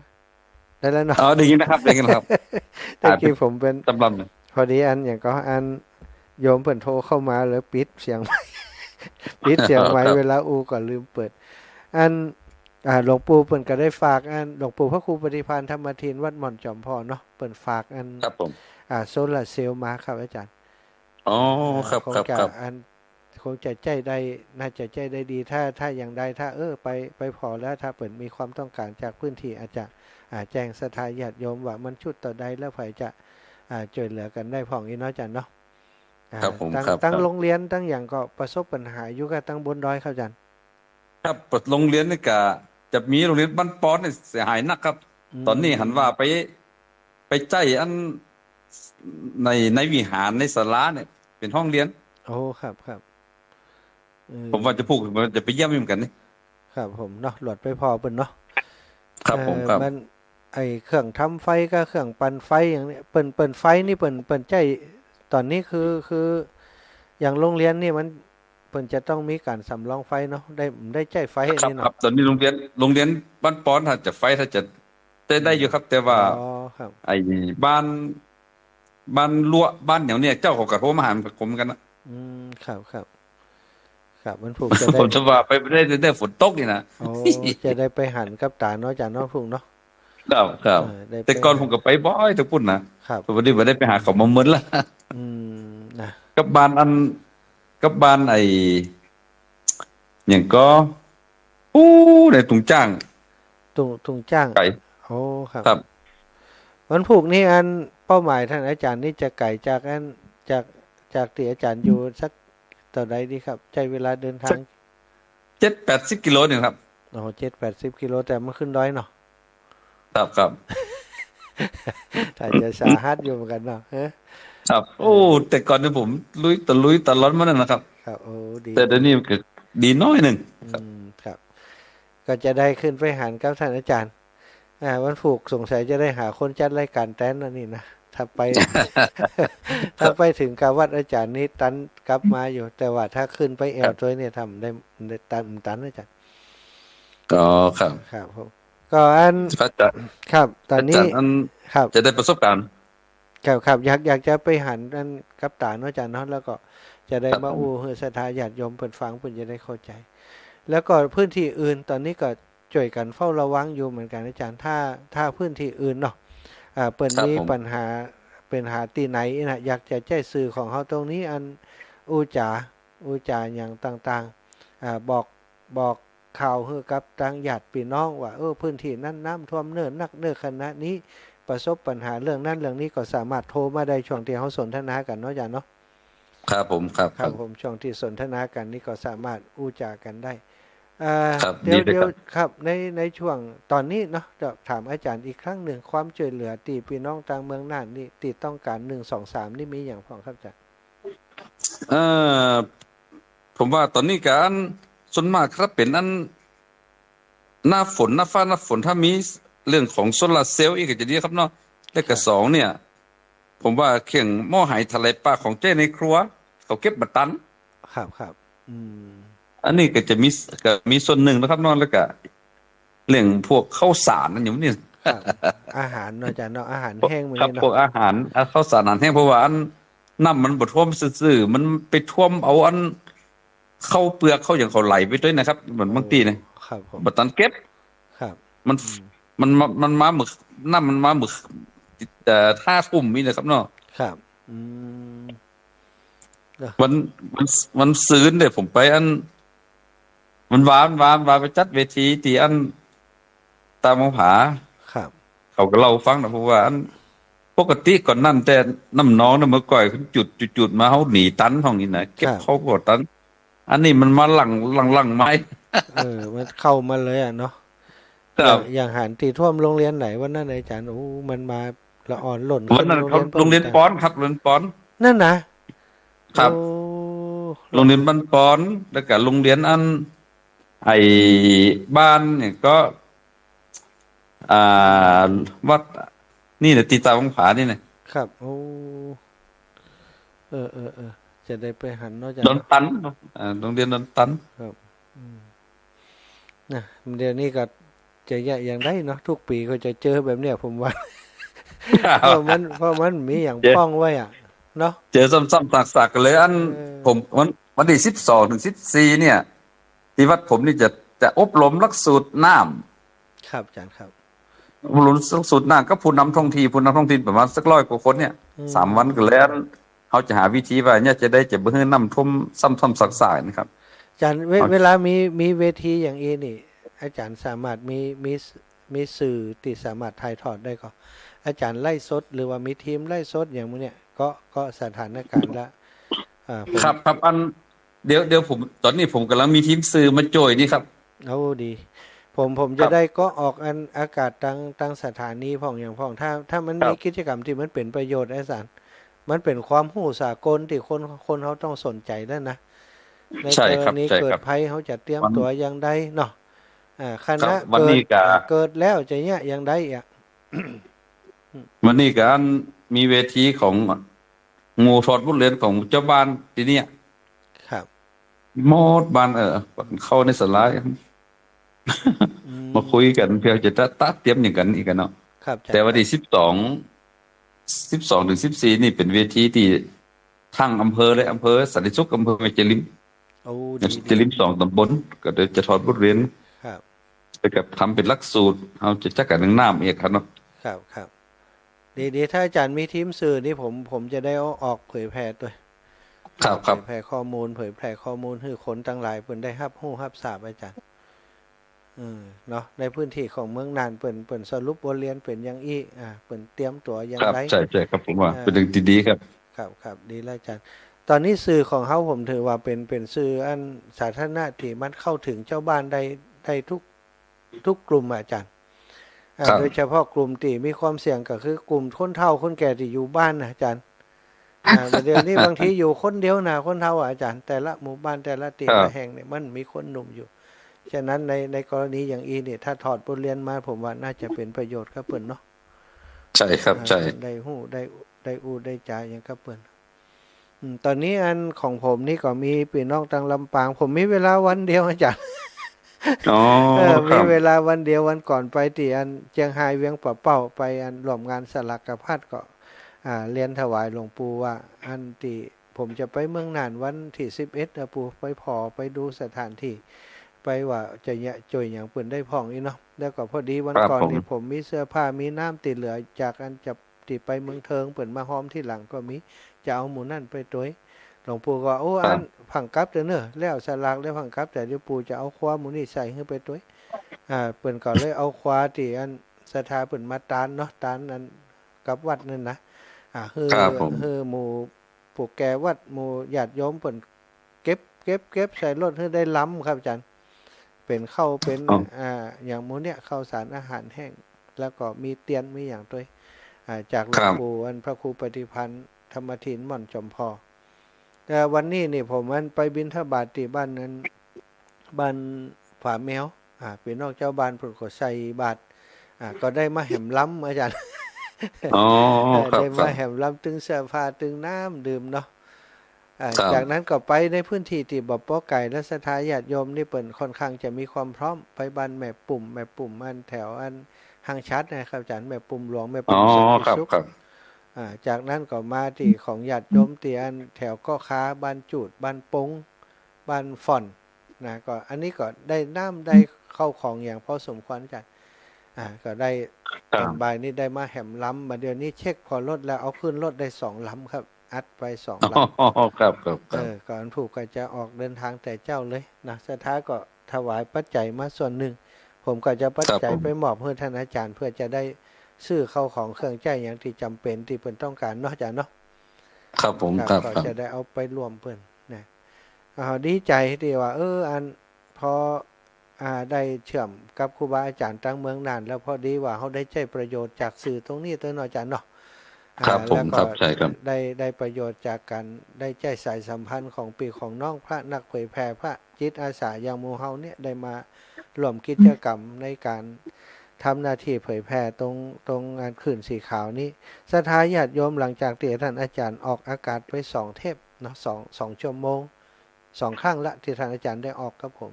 3นะจ๊ะ3อ่ะเนาะ ครับผมครับครับ ก็ ศรัทธาญาติโยมก็ชื่นชมมาเนื้อขออนุญาตบอกอาจารย์ตามนี้ก็แล้วกันศรัทธาเพิ่นบอกว่า อ๋อ โอ้ ครับผม อาจารย์สื่อสารด้วยภาษาที่ง่ายเป็นภาษาบ้านเฮามันเมียงดีเนาะเพิ่นว่านะ แล้วก็มันเข้าใจง่าย แล้วก็เพิ่นมีช่วงจังหวะการนำเสนอที่ดีเนี่ยญาติโยมที่เพิ่นฟังเพิ่นจับทุกอย่างนะอาจารย์เพิ่นสังเกตบางคนเป็นครูบาอาจารย์เองเป็นแม่ครูเป็นพ่อครูครูต่างๆเนี่ยบางครั้งผมใช้ภาษาผิดเปิ้นยังตักมานะอาจารย์ครับ สัปดาห์น่ะตุลูกบ่ใช่สัปดาห์ แต่เขาก็ลำวิทย์ไปพ้องอย่างอีกแต่เพิ่นละเอียดก็แสดงว่าขื่นสีขาวนี่มีหลายเวอร์ชันคนที่ฟังเนี่ยบางคนก็เจ้าไหลเจ้าหน้าฟังเอาหมดบ่ได้บางคนก็ฟังเอาเนื้อหาสาระบางคนก็ฟังเพื่อจะช่วยกันเติมเต็มในพื้นที่ของการเผยแพร่ด้วยครับ ครับดีครับ ท่าน ดี อา ค จา รั ร บ ย์ ผม นี่ ว่า ผมก็จะจองไว้นะอาจารย์ก็เหมือนกันจองเวลาผมไว้ผมจะมีเวลาทุกวันพุธเวลา ครับผม 3 ถึ ครั ง บครับ 22 นาฬิกาถ้าเกิดว่าวันอังคารทุกวันอังคารเนี่ย20 ถึง 22 นาฬิกาท่านอาจารย์ว่าวันเขาจะมีกิจกรรมในอาทิตย์นี้อาทิตย์หน้าต้องการสื่อสารเนี่ยอาจารย์สามารถโทรมาไลน์มาแจ้งบอกผมก็ได้ว่าขอเวลาสักชั่วโมงก็อย่างกาอินสามารถโทรมาได้ครับอาจารย์ ครับผมค แต่ รับ ผมก็ ดีครับ ถ้าผมมีเวลาก็จะเช็คไปเหมือนกันท่านอาจารย์มีความจำเป็นจะต้องใช้อันเวลาของสถานีก่อยเนาะก็ ครับ จะได้ ครับ รู้จักกันแล้วก็วันใดที่จะว่าผมมันไหวมันอ่อนเต็มที่นี่ ก็จะขอท่านอาจารย์มา เป็นตัวแทนของครูบาอาจารย์ตั้งเมืองน่านมาจัดรายการด้วยกันนี่จริงเนาะ อ๋อครับครับ อัน ครั นี้ บ ก็บอกท่านอาจารย์ไว้แล้วก็เดี๋ยวถ้าผมลงพื้นที่นี่อาจจะอู้กันเรื่องทำพอร์ตของสถานีที่ท่านอาจารย์สามารถจัดรายการเองแล้วก็ส่งลิงก์ไปที่สถานีได้เลยโดยติ่มต้องผ่านมาที่ผมนะครับ ครับผมครับ เดี๋ยวก็จะได้ลงพื้นที่ไปอู้กันคงจะเจอกันหลายรอบอยู่เนาะอาจารย์เนาะ ครับผมครับครับ ผม ดีครับ ครับอันวันนี้นะผมมัน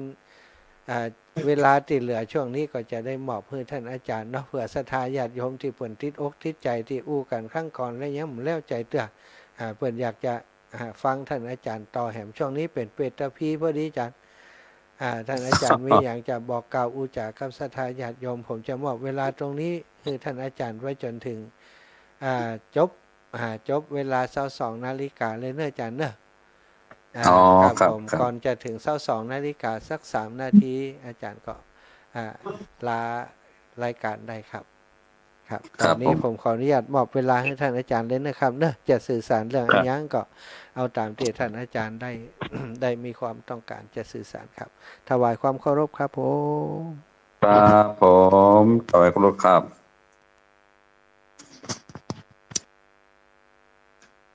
ก็เจริญพรญาติโยมท่านผู้ฟังสถานีคลื่นสีขาวทุกท่านทุกคนเนาะ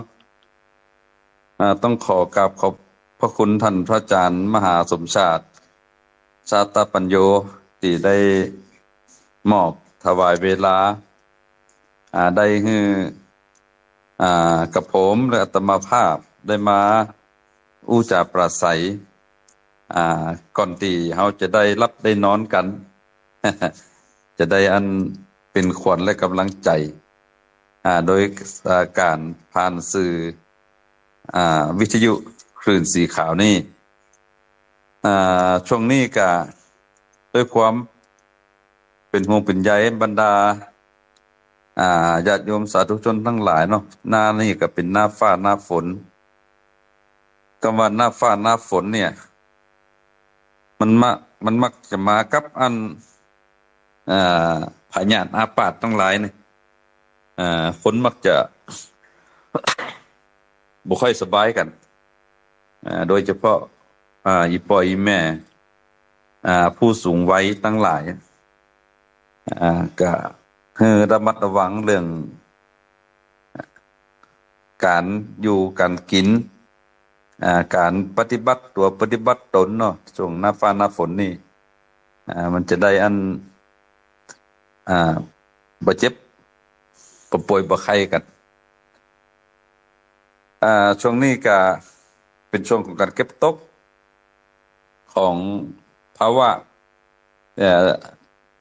ผลกระทบอันเกิดจากน้ำท่วมญาติโยมทั้งหลายแล้วก็มันก็มาหลอน1วันถึงมาหลอน1วันได้กันดีใจว่าอันฝนมันจะหยุดแล้วเนี่ย 2-3 วันนี่ก็เน้นมาแหมเน้นมาวันนี้ก็เน้นมาอย่างนักกลัวอยู่กลัวว่ามันจะมาซ้ำสองแต่ว่าบ่มาเฮ้ยสงสัยจะอันเทพบุตรเทวดาเทวาอารักษ์ทั้งหลายคงจะหันอกหันใจของพี่น้องเจ้าน่านเจ้าเหนือเฮาที่ว่าอันได้รับผลกระทบเกี่ยวกับอันน้ำท่วมครั้งนี้ต้องบอกว่าเมืองน่านนี่ถือว่าเป็นในรอบหลาย10 ปีที่มันรุนแรงที่มันท่วมรุนแรงแต่ว่าทั้งนี้ทั้งนั้นเมื่อว่าอาตวาเนี่ยได้มีโอกาสได้ไปร่วมเวทีกับพื้นที่ที่เปิ้นได้รับผลกระทบก็คือเปิ้นได้เล่าอย่างคือฟังอีกเนาะว่ามันเป็นจะได้มาจะได้มันถึงเนี่ยอันเกิดความเสียหายที่เฮาบ่ทันได้ตั้งตัวเปิ้นบอกว่าเรื่องน้ำอันท่วมเนี่ยมันเป็นเรื่องปกติพระอาจารย์มันก็ท่วมมาทุกปีแต่ว่าเมื่อก่อนเนี่ยมันท่วมเนี่ยมันมีสัญญาณเตือนให้ก่อนเฮาได้ฮู้ได้หันนี่นะก็ถามว่าสัญญาณจะได้เพราะเมื่อก่อนเนี่ยน้ำท่วมนี่มันจะก่อยๆมาเฮาก็จะหันว่าน้ำมันเพิ่นเฮาว่าน้ำตึงนี่นะบ้านเฮาเนี่ยอย่างเมื่อน่ะบอกน้ำตึงถ้าน้ำตึงสีมันเปลี่ยนไม่เหมือนอันแกงหอยน้ำมันสีน้ำคุณแกงหอยเปิ้นว่าอันนี้น้ำจะมาแล้วก็มันก็จะได้หีบเก็บเข้าเก็บของใจไม่ซอยกันเนาะตัดอยู่ตีเอาไว้ปื้นหอปื้นเฮียนจันหลุมจันล่างก็ยังพอได้ตันเก็บอยู่แต่ว่าปีนี้เนี่ยมันมาแบบได้มีสัญญาณเตือนลวงหน้ามันมาเร็วเกินก็ว่ามันมาเร็วเกินบัดนั้นได้เก็บหยัง เสื้อผ้าอาภรณ์ของใจไม่ซอยเคียงหัวหอครัวเฮียนเนี่ยต่างๆนานาถึงบัดนั้นได้เก็บอยู่เนี่ยมันก็เลยไปครับน้ำเนี่ยถึงแม้ว่ามันบางอย่างมันจะบรรลัยแต่ว่ามันสูญหายอย่างเช่นว่าเคียงใช้ไฟฟ้าบางสิ่งบางอย่างบางครอบบางครัวนี่เตากุ๊บเตาแก๊สถึงมันตันได้เอาไว้มันถึงปิวไปกับน้ำนี่อันนี้คือความเลวร้ายความรุนแรงของอันอุทกภัยในครั้งนี้แต่ว่ามันก็เป็นอุทาหรณ์เนาะกันเฮาใจวิกฤตตรงนี้คือเป็นโอกาสกันเฮาใจวิกฤตตรงนี้คือเป็นโอกาสว่าเฮาจะอยู่กับมันได้จะได้พ่องในส่วนของอันปัญหาเรื่องน้ำท่วมเนี่ยบางคนนะก็รู้สึกว่าจะวิตกกังวลเกินขอบเขตแต่เฮาบ่ได้เป็นเขาเนาะเฮาก็บ่ฮู้แต่ว่าก็ตึงแต่บางคนนี่ตึงมองเป็นภาพเลวร้ายมันมาหลอก มันหลอกอันตัวเก่าเป็นระยะเนี่ยได้ยินเสียงฝนมาก็ตกใจแล้ว กลัวน้ำท่วม แต่ว่าทั้งนี้ทั้งนั้นน่ะก็เลยว่าเขาจะอยู่กับมันได้ใจพ้องถึงแม้ว่าน้ำจะท่วมแล้วอยู่กับน้ำท่วมได้ใจพ้องแต่ว่าสิ่งสำคัญคือเขาจะปรับตัวปรับใจปรับอารมณ์ได้จะได้พ้องเนี่ยอันนี้มันก็เป็นโจทย์และที่สำคัญก็คือเขาจะต้องมีการถอดบทเรียนว่าสาเหตุที่มันเกิดขึ้นเพราะอะไรเนาะอันนี้เขาว่าสาเหตุ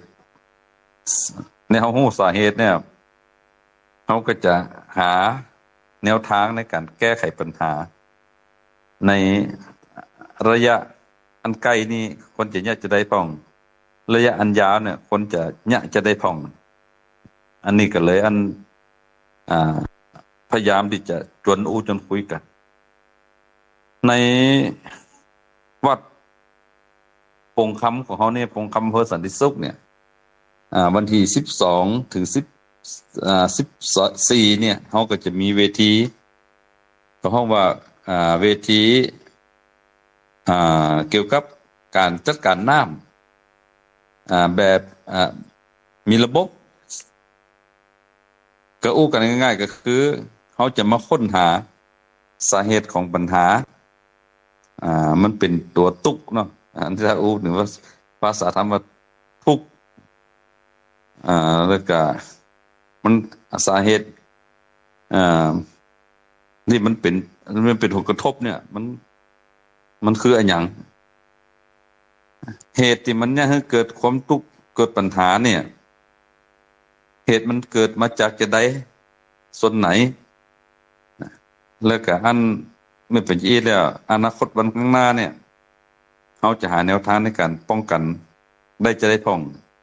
อันนี้มันก็เลยมีหลักสูตรขึ้นมาว่าหลักสูตรการจัดการน้ำเนี่ยเราจะต้องค้นหาเบื้องต้นก็เลยคิดว่าเขาจะลองจนกันคุยว่าเขาจะได้เก็บน้ำไว้ในดินให้ได้นักที่สุดหมายความว่าฝนตกแต่ละครั้งอย่างน้อยๆสัก30 หรือ 40% มันจะต้องมีแหล่งเก็บกักน้ำไว้ใต้ดินให้ได้นักซึ่งมันก็มีหลายๆวิธีอยู่อย่างเช่นถ้าเขาย้อนไป ศึกษาหลักปรัชญาเศรษฐกิจพอเพียงของในหลวงรัชกาลที่9เนี่ยเป็นบอกว่าเนี่ยก็คือทำแกมลิงนี่นะคือเป็นดักน้ำไว้เก็บน้ำไว้ทันทีน้ำมันจะไหลลงไปทางใต้ไปติดตามเขาก็ดักไว้ถ้าเขาดักไว้แล้วมันจะให้เขาน้ำมันก็จะบ่ได้ไปไหลไปตั้งหลุมน้ำหรือตั้งใต้น้ำมันก็จะบ่ได้ไปสร้างปัญหากับที่อื่นที่มันจะไปในส่วนบ่เต็ม 100% อันนี้ก็เป็นส่วนหนึ่งที่พยายามเอามาทำเป็นหลักสูตรว่าศึกษาพอล้น2เนี่ยถ้าเป็นไปได้เฮาอยู่ที่สูงเนี่ยเรามาช่วยกันคิดเพราะว่าเฮาตามห้วยห้องจองน้อยตามห้วยห้องจองน้อยเนี่ยเขาจะนักน้ำไว้โดยวิธีใดเมื่อก่อนก่อนหน้านั้นก็มีฝ่ายเนาะฝ่ายบ่ว่าจะเป็นฝ่ายแมวฝ่ายมีชีวิตฝ่ายที่เพิ่นเอาดักน้ำไว้แต่ว่าฝ่ายเหล่านั้นบางครั้งบางทีมันความคงทนมันบ่มีแต่เดี๋ยวนี้เขาก็มีตัวอย่างมีต้นแบบได้ก็ได้ไปศึกษาดึกเอาคิดถึงเพราะว่าสมัยก่อนเนี่ยห้วยต่ำห้วยห้องจงน้อยที่มันมีบวกมีวังเงินน่ะมันมีมาผาหรือว่าก้อนหินใหญ่ๆมันไปจมตึ๊ดตั้งน้ำอยู่ตั้งหันมันก็เลยดักน้ำไว้ได้แล้วก็มันก็บ่โปรดตัวมันนักก็เลยก็ได้อีกกันเฮาเอาวัสดุอย่างเช่นปูนซีเมนต์เนี่ยผสมกับหินกับทรายกับดินแล้วก็ลองไปอัด ลงดินให้มันลึกๆลงไปสักหน่อยหนึ่งที่เปิ้นฮ้องว่าฝายแกนดินซีเมนต์นี่เนาะเอาก็เนี่ยตามดักไว้ตามห้วยห้องจ่องน้อยที่มันอยู่ตามบนเนินบนเขาเนี่ยเอานี่เขาไปยัดไว้ขุดหากลงลึกๆแล้วก็ให้มันโผล่ลงมาพอสมควร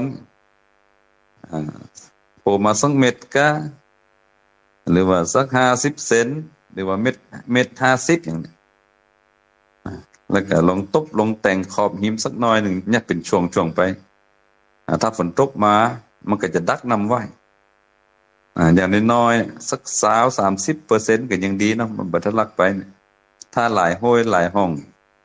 หลายจ่องหลายหูหลายฝายมันก็จะชะลอนำไว้เป็นก็คงจะเป็นแห่งส่วนหนึ่งก็เลยคิดว่าถ้าจะอันที่ไหนเหมาะสมที่จะทำเป็นที่เก็บกักเก็บกักน้ำเอาไว้นอกจากพักเก็บกักน้ำไว้แล้วยังจะไปเอาไปใช้ให้เกิดประโยชน์ในเรื่องของการอุปโภคบริโภคเฮาควรจะจะได้ตัดใดที่เหมาะสมในการที่จะสร้างอ่างเก็บน้ำกะสร้างฝ่ายขนาดใหญ่กะเฮาก็ลองคิดกันพอแล้วก็ลองทำแผนทำอย่างนั้นก็เฮาก็ช่วยกันทำพอมันก็จะเป็นเรื่องที่ดีเนาะก็จะเรื่องดีๆอย่างน้อยๆถึงแม้มันอาจจะบ่ได้แก้ไขปัญหาได้หมดมันก็จะได้ชะลอความรุนแรงของน้ำที่มันไหลจากที่สูงลงที่ต่ำเนี่ยได้หิพ่องอันนี้ก็เป็นแนวคิดหนึ่งที่เฮาได้พยายามเอาหลักธรรมในพุทธศาสนามาวิเคราะห์แล้วก็เอามาเป็นแนวในการที่จะนำสู่การปฏิบัติเนาะการนำไปสู่การปฏิบัติเพื่อจะนำสู่การแก้ไขปัญหาเนี่ยคือหลักของผลกระทบคือความทุกข์ที่มันเกิดขึ้นกับพี่น้องแล้วก็สาเหตุที่มันเกิดผลกระทบอย่างรุนแรงเนี่ยมันเกิดจากหยังแล้วก็เฮาก็หาแนวทางในการแก้ไขปัญหาผลกระทบที่มันเกิดขึ้นทั้งระยะสั้นระยะกลางระยะยาวอันนี้ก็ว่าแนวทางนี้ถ้าว่าทำได้เนี่ยก็ทำมันแก้ได้เนี่ยมันจะเป็นต้นแบบมันจะเป็นตัวอย่างและที่สำคัญก็คือมันจะเป็นพื้นที่ปฏิบัติการนะครับพ่อแม่พี่น้องที่ได้รับปัญหาได้รับผลกระทบเหล่านี้อันนี้ก็เฮาก็พยายามช่วยกันอยู่เนาะก็คงจะนำเรียนประชาสัมพันธ์พวกเราก็สิว่าพี่น้องทั้งเมืองน่านเฮาก็บ่ได้นิ่งนอนใจเนาะเกี่ยวกับปัญหาที่มันเกิดขึ้นที่สำคัญก็กำลังใจ ที่เฮาได้เติมให้กันมาบ่อยๆให้กันมาตลอดมันก็จะเป็นเรื่องที่ดีซึ่งงั้นแต่ว่านี่ก็ได้รับการประสานมาจากหมู่บ้านหนึ่งญาติโยมทั้งหลายบ้านนี้ก็เป็นเมื่อก่อนอาตมาก็เข้าไปบ่อยอยู่แต่เป็นบ้านพี่น้องชนเผ่าแต่มันโดนผลกระทบในคราวครั้งนี้น่ะบ้านเปิ้นก็ถูกตัดขาดเพราะมันอยู่ฝั่งแม่น้ำน่านฝั่งหนึ่งแล้วก็สะพานแขวนที่มันได้ใจเตียวไปเตียวมาก็ประสานงานกับคนทั้งนอกมันปุ๊ดแล้วเสาไฟฟ้าที่เป็นดึงสายแรงต่ำเข้าไปก็ล่มแหมในมือไฟเพิ่นเคยบอกว่าอาจารย์ก็จะลำบากน้อยหนึ่งเพราะบ้านเฮาอยู่ในป่ารักษาป่ารักษาดินรักษาน้ำรักษาป่าต้นน้ำแต่พอดีว่าตอนนี้มันเกิดผลกระทบก็คือไฟฟ้าที่เกิดใจมันก็ไม่ได้ใจนี่ละถ้าเป็นไปได้เตียนพรรษาเนี่ยที่ญาติโยมเอามาถวายจนเข้าพรรษาถ้าว่ามันเกินความจำเป็นแล้วก็มันใจบ่หมดบ่เสี่ยงเพิ่นจะให้ได้กันนี่นะอาตมาก็เลยหิ้หายไก่หอมกองวันนี้ละเป็นผูกนี่ว่าจะเอาไป แบ่งปันไปแจกไปจ่ายให้กับมันญาติโยมที่เพิ่นได้รับผลกระทบจีเนาะจะได้จิได้ใจมันได้เกิดแสงสว่างกับมันในการดำรงชีวิตในช่วงกลางค่ำกลางคืน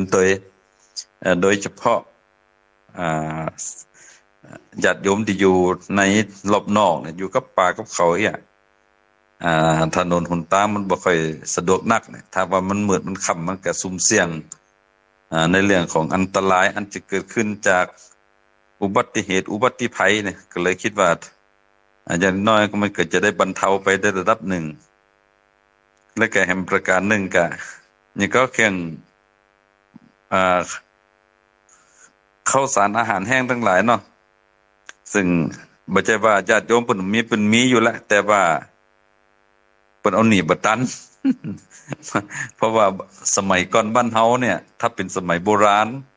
บ้านเฮามักจะมีหลองเข้าเนาะเหล้าเข้าหลองเข้าอีกที่เพิ่นจะแปลงเสาสูงๆไว้นั่นน่ะแล้วก็เอาไม้ไผ่มาสานเป็นหลองเข้าเป็นออนเนี่ยโยมป่อเพิ่นยะเพิ่นก็จะใจให้เฮาในฐานะเป็นลูกเอาขี้งัวมาเอามาผสมน้ำตีนย่ำเมื่อมันเหนียวสักน้อยก็ไปตายกันเนาะตาหลองเข้านั่นน่ะตาตังไหนบ่ฮืออันเข้ามันเอาเข้าใส่แล้วบ่ฮือมันหลุดออกมาเนี่ยเพิ่นแปลงไว้ที่สูงเคยถามอีป่อเคยถามโยมป่อว่าเป็นหยังต้องเอาขี้งัวเข้าตาเพิ่นว่า1มันกันหนูตัว2มันกันบ่ฮือเข้าหลุดเข้าล่วงเข้าไหลออกจากหูจ่องไม่ไผ่ที่เฮามาสานนั่นนี่นะแล้วก็อันเพิ่นจะแปลงเสาเนี่ยเพิ่นก็แปลงสูงด้วยเนี่ย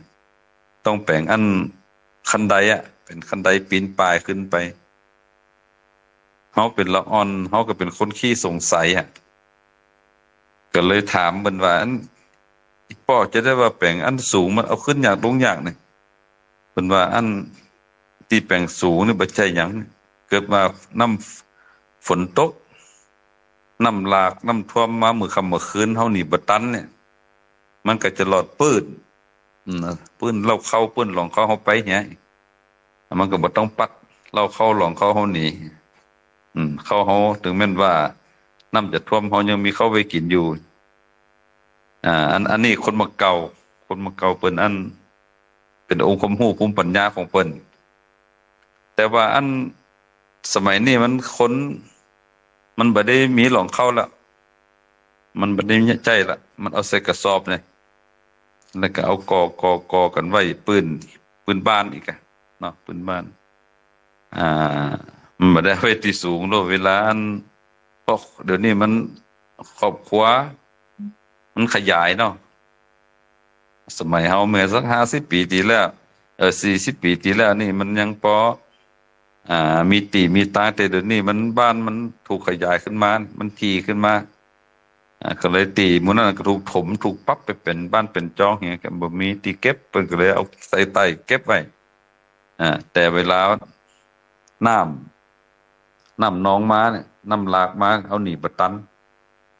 เมื่อหนีบ่ตันปุ๊บเนี่ยมันก็ยังมีปัญหาผลกระทบตรงนี้ตัวเนี่ยอันนี้ก่อนที่จะกว่าที่จะถึงอันกินข้าวใหม่ก็ซ้ำไว้แหมปุ้นจากนี้ไปแหมหยี่เป้งเหมือนกันเนาะหยี่เป้งเดือนพฤศจิกามันหรอกข้าวใหม่มันจะได้กินแต่ปีนี้จะได้กินก็ได้จะได้กินกับข้าวใหม่ในส่วนของอันข้าวไห่ ถ้าเป็นข้าวนานี่น้ำมันแจ่ละน้ำมันแจ่เน่าตายละคงจะได้ปลูกใหม่กันอันนี้เป็นต้นนะคืออันนี้ก็เป็นอุทาหรณ์ส่วนหนึ่งเนาะแต่หาดีอันองค์ความรู้ภูมิปัญญามาเก่าเพิ่นได้สร้าง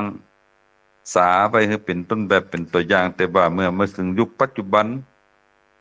เฮาก็เป็นหลงของเก่าเมาของใหม่ไปละไปลืมหีดมาเก่าเฮาแย่มันก็เลยยะคืออันเมื่อมันเกิดมีผลกระทบแล้วจะยะเฮาเก็บมาชุกคิดมันเป็นอีกาเนี่ยเรานี่เป็นต้นเนาะอันนี้ก็ เจริญพรนำเรียนให้เหล่าให้ท่านทั้งหลายได้ฟังกันมาเก่าเพิ่นนั้น สมัยก่อนนั้นสมัยมาเก่ามาเกี้ยนั้นมันบ่ใจว่าน้ำบ่น้องน้ำบ่ท่วมน้ำน้องน้ำท่วมเหมือนกัน แต่ว่าเพิ่นมีภูมิปัญญาในการที่จะปกปักรักษา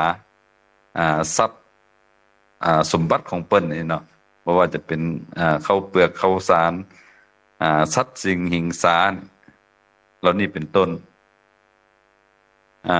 จันญาติโยมทั้งหลายครับว่าทรัพยากรธรรมชาติและสิ่งแวดล้อมนั้นเป็นเรื่องสำคัญโดยเฉพาะแล้วโลกเนี่ยเป็นสร้างทรัพยากรเหล่านี้มาเกิดความสมดุลกับมนุษย์ที่มันเหมาะสมอยู่ละเหมือนกับอันพระเจ้าอยู่หัวรัชกาลที่9เป็นใช้คำว่าปรัชญาเศรษฐกิจพอเพียงอีนี่กันเอาฮู้จักในการใจนะฮู้จักในการใจมันก็จะยังทรัพยากรที่เฮามีอยู่เนี่ยมันจะไปสมดุลกับการดำรงชีวิตของเฮาอย่างลงตัวอย่างดีงามเนี่ยเป็นคนมาเก่าปัจจุบันหนึ่งรู้จักกันให้รู้ให้รู้รักเนี่ยรู้รอรู้พอแล้วก็รู้นี่ก็รู้เกรงอกเกรงใจนี่รู้ให้ก็หมายความว่าอันภาษาว่าพระว่าฮู้จักกันแบ่งปันกันพองเตอฮู้จักกันแบ่งปันกันพองทรัพยากรบางสิ่งบางอย่างยุคนี้สมัยนี้ไผแห้งนักคนนั้นก็ได้นักนี่เนี่ยได้นักซ้ำได้เกินความพอดีแล้วก็ปล่อยให้คนที่อันเปิ้นแห้งน้อยอยู่ตั้งหลังเฮียอันนี้ช่องว่างระหว่างคนมันก็เลยเกิดขึ้นเพราะว่าคนมันขาดในเรื่องของการรู้ให้ตือภาษาอันพระภาษาคำสอนเขาว่าทานหรือมันทานังหรือทานเนี่ยรู้จักการให้กันแบ่งปันกันเอื้อเฟื้อเผื่อแผ่เนี่ยเดี๋ยวนี้มันก็เลยบ่มีมันมีกับมีน้อยคนใดมีกำลังนักเอาจะสังเกตเห็นว่าอันถ้าเป็นเจ้าบ้านธรรมดาเนี่ยการดำรงชีวิตก็เนี่ยแบบพออยู่พอกินพอขึ้นพอขายพอการแบ่งปันกันเนี่ยมันจะยังให้สมดุลของธรรมชาติกับชีวิตเนี่ยมันสมดุลกันแต่ว่าถ้าว่าในทุนใหญ่เนาะเปิ้นเนี่ยเปิ้นบ่ได้เนี่ยน้อยเปิ้นเนี่ยใหญ่เด้อเปิ้นเนี่ยใหญ่ยกตัวอย่างเช่นว่าอันสมัยก่อนสมัยเฮาสมัยมาเก่ามากี้กันเปิ้นฮ้องว่าในน้ำมีป่าในนามีข้าวในเหล้ามีเป็ดมีไก่ในไห่ในสวนมีมะหอยน้อยจ้าอีกเนาะตามปูตามดอยตามป่ามีผักไม้ใส่เขือหัวปีหางวายปลายเต้านี่กะเป็นอาหารหมดเนาะเป็นห้องว่าปัจจัย4เนี่ยคนมาเก่าเป็นว่าอันกันลงน้ำแล้วบ่ได้จำกันได้จินี่ก็หมายความว่าบ่ได้นักกันได้น้อยแต่สมัยนี้มันต่างกันมันผิดกันนี่ล่ะมันผิดกันใช่ไหมในน้ำมันบ่ได้มีป่าเพราะในน้ำมันมียาฆ่าหญ้ามีสารเคมีผสมปนเปกันอยู่นี่ถ้าเผลอเอามาเอามาใจอุปโภคบริโภคมันก็จะมีปัญหากับสุขภาพชีวิตเพราะอย่างเพราะว่ามันช่องว่างระหว่างคนมีน้อยกับมีนักมันต่างกันคนมีนักคนมีแบบมีไม่พอเนี่ยนะมีไม่พอรอไม่ได้ก็เลยจะให้อันเกิดปัญหานี้เกิดขึ้นมาเนี่ยจาน เขาจะสังเกตนั่นมันก็เลยสื่อไปถึงอันนิสัยของละเด็กละอ่อนลูกหลานเฮายุคนี้สมัยนี้ตัวถ้าเป็นละอ่อนรุ่นเฮาได้ก็มีปัญหาเนี่ยถ้าอยากกินข้าวนี่ถ้าบ้านใกล้น้ำนี่ได้สวิงเหียได้วิงเหียได้แหได้จำลงก็จำลำสักกำหนึ่งก็ได้มาละ บัดจำกะจิถ้าเป็นสมัยนี่ละอ่อน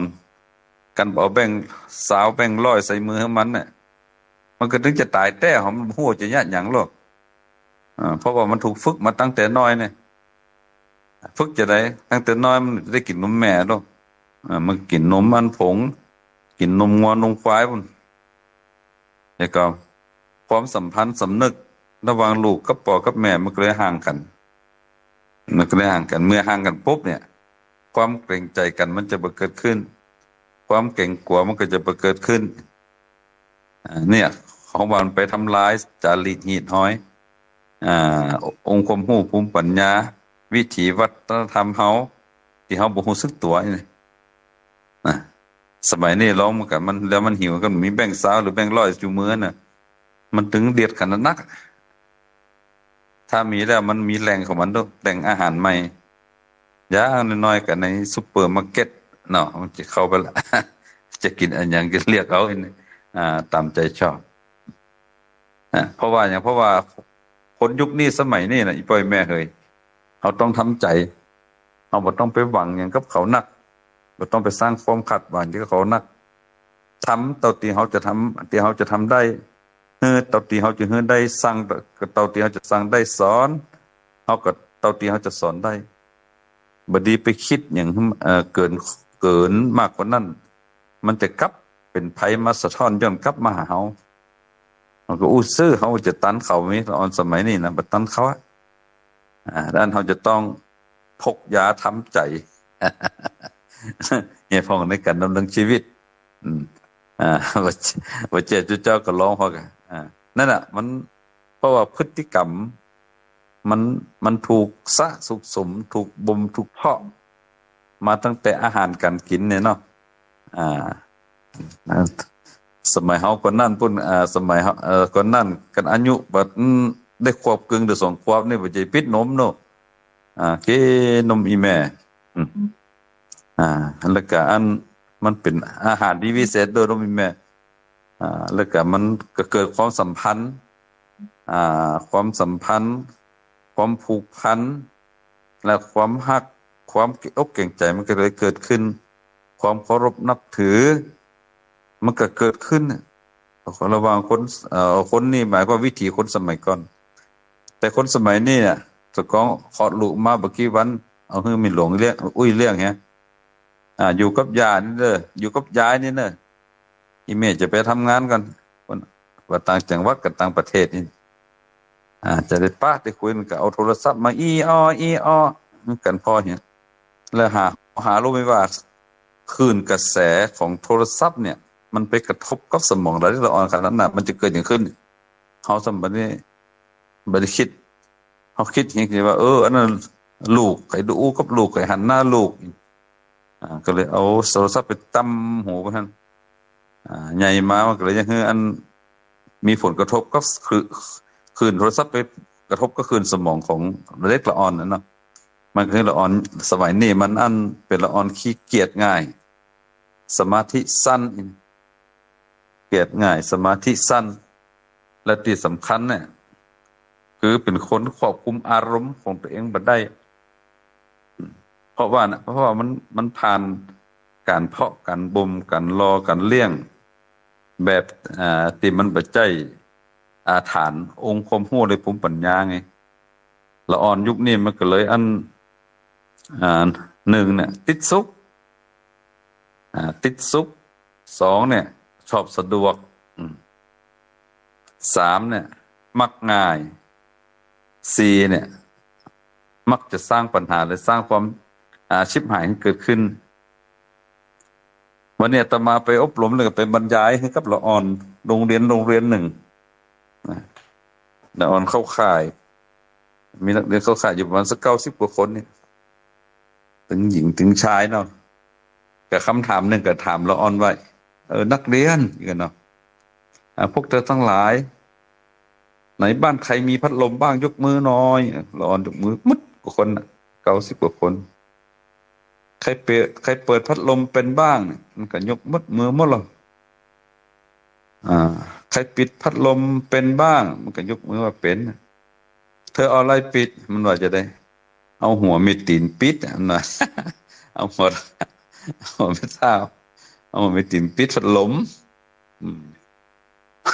มันอาจจะได้ เวลานอนก็จะลุกกับขี้ข้านเอาตีเขาเหยียดเอาเนี่ยก็เดี๋ยวอันนี้แสดงว่าอันละออนมันบ่ได้มันไปติดในเรื่องของความสะดวกเนาะติดสุขชอบสะดวกชอบสะดวกแล้วมันก็เลยไปสร้างจารีตใหม่ขึ้นมาเดี๋ยวนี้มันบ่ได้มีกะละออนมันลามไปถึงคนแก่ปะนะวันนั้นอบรมหมู่ผู้สูงอายุเหมือนกันก็ถามเขาว่าอันไผเกยอันเอาหัวไม่ตีนปิดพัดลมของเรายกมือขึ้นมาเลยมันเดินยกมือซ่องเหมือนละออนนี่หรอแสดงว่ามันห่างมันตึงกันเนี่ย ห่างมันตึงกันก็เลยก็เลยมาคิดว่าอันเนี้ยเนาะมันอันสังคมยุคนี้สมัยเนี่ยมันไปรับการปลูกฝังในเรื่องของความนักแน่นในเรื่องของพื้นฐานเรื่องของคุณธรรมศีลธรรมขั้นพื้นฐานให้กับคนเนี่ยมันก็เลยให้คนไปติดซุกแล้วก็ชอบสะดวกแล้วก็มักง่ายแล้วก็มันจะนำมาสู่ซึ่งความเสื่อมเนาะความเสื่อมเขาสังเกตคนมักง่ายก็อยู่ที่ไหนสังเกตอยู่ที่ไหนญาติโยมทั้งหลายพอกันเราไปนั่งเขาจะสังเกตพอเดินไปในชุมชนเหมือนกันร้านก๋วยเตี๋ยวจะมีนักนะร้านก๋วยเตี๋ยวร้านน้ำเงี้ยวร้านอาหารก็แก่ทั้งที่ว่าอาหารบางอย่างเนี่ยเขาอยู่บ้านเขาประจำเป็นต้องเข้าไปซื้อในร้านมันก็กินได้เขาก็เนี่ยกินได้มันก็ตึงบรรยากาศนี่เลยมันก็ตึงบรรยากาศมันดึงไปนะแจ้งก็ไปถึงหิวแล้วก็ไปบางนักเตียก็ถามเขาอยู่เหมือนกันว่าสูญญากินมาได้กะเนี่ยประจางกันนี่มันบอกขี้ข้าเนี่ยเสียเวลาไปซื้อกินสะดวกกว่าอันนี้ก็จะได้ว่าคนมักง่ายนะสะดวกกว่าซื้อกินแล้วสะดวกกว่าไปเนี่ยเสียเวลาทั้งที่ว่าคนสมัยก่อนเนี่ยเขาเป็นละอ่อนอีปออีแม่ปาเนี่ยด้วยเนาะอันนี้เป็นว่ากระบวนการเรียนรู้นี่เนาะกระบวนการนี่โหตำพริกจะได้เบิ่งให้พริกเข้าตาเนี่ยเป็นสอนด้วยเนาะสมัยก่อนเขาอังพริกจะได้เวลามาตำแล้วพริกมันพลอยมันเป็นน้ำพริกผงขึ้นมาน่ะเป็นพริกป่นขึ้นมามันหอมน่ะเขาจะคั่วหมกให้อังไฟได้หมกได้สมัยก่อนอีปออีแม่เป็นสอนยันแล้วเนาะมันก็เลยจำจนถึงเขาใหญ่เขาก็มาใจนี่เขาเรียกว่าการส่งผลต่อการพึ่งตนเองได้นะอันนี้ก็เอามาเล่าให้คุณญาติโยมทั้งหลายฟังเป็นเคล็ดความรู้เล็กๆน้อยๆเนาะเป็นเคล็ดความรู้เล็กๆน้อยๆตอนนี้ก็โดยข้อจำกัดเรื่องเวลาเนาะตอนนี้ก็จะหมดเวลาแล้วก็ขอท้ายที่สุดท้ายนี่ก็ขอตั้งจิตอธิษฐานเนาะตั้งจิตอธิษฐานใจก่อนจะรับจะนอนในค่ำคืนนี้ก็ขอให้บรรดาศรัทธาญาติโยมสาธุชนทั้งหลายอีพ่ออีแม่เนาะคนเฒ่าคนแก่ทั้งหลายขอให้ท่านทั้งหลายเนี่ยจงมีสุขภาพร่างกายแข็งแรงมีสุขภาพสมบูรณ์เนาะปราศจากความทุกข์ความโศกปราศจากโรคภัยไข้เจ็บก็ขอให้ท่านทั้งหลายเอาพระพุทธเป็นผู้นำเอาพระธรรมเป็นที่เปิ่งเอาพระสงฆ์เป็นที่ปรึกษาหารือเมื่อมันเกิดความคับแค้นอกคับแค้นใจกันเนาะที่มันจะเกิดปัญหาต่อไปขอท่านทั้งหลายยึดเอาพระพุทธเป็นผู้นำพระธรรมเป็นที่พึ่งเอาพระเจ้าพระสงฆ์เป็นที่ปรึกษาหารือปัญหานักก็จะกลายเป็นปัญหาเบาปัญหาเบาก็จะกลายเป็นปัญหาบางปัญหาบางจะเป็นปกติของปัญหาซึ่งมันเกิดขึ้นเป็นเรื่องธรรมดาเนี่ยมันก็บ่ส่งผลต่อปัญหาใหญ่ๆที่มันเป็นกระทบกับตัวเราได้ก็ขอท่านทั้งหลายจงมีความสุขความเจริญรับดีฝันดีทุกท่านทุกคนอายุมั่นขวัญยืนแล้วก็ขอเจริญพร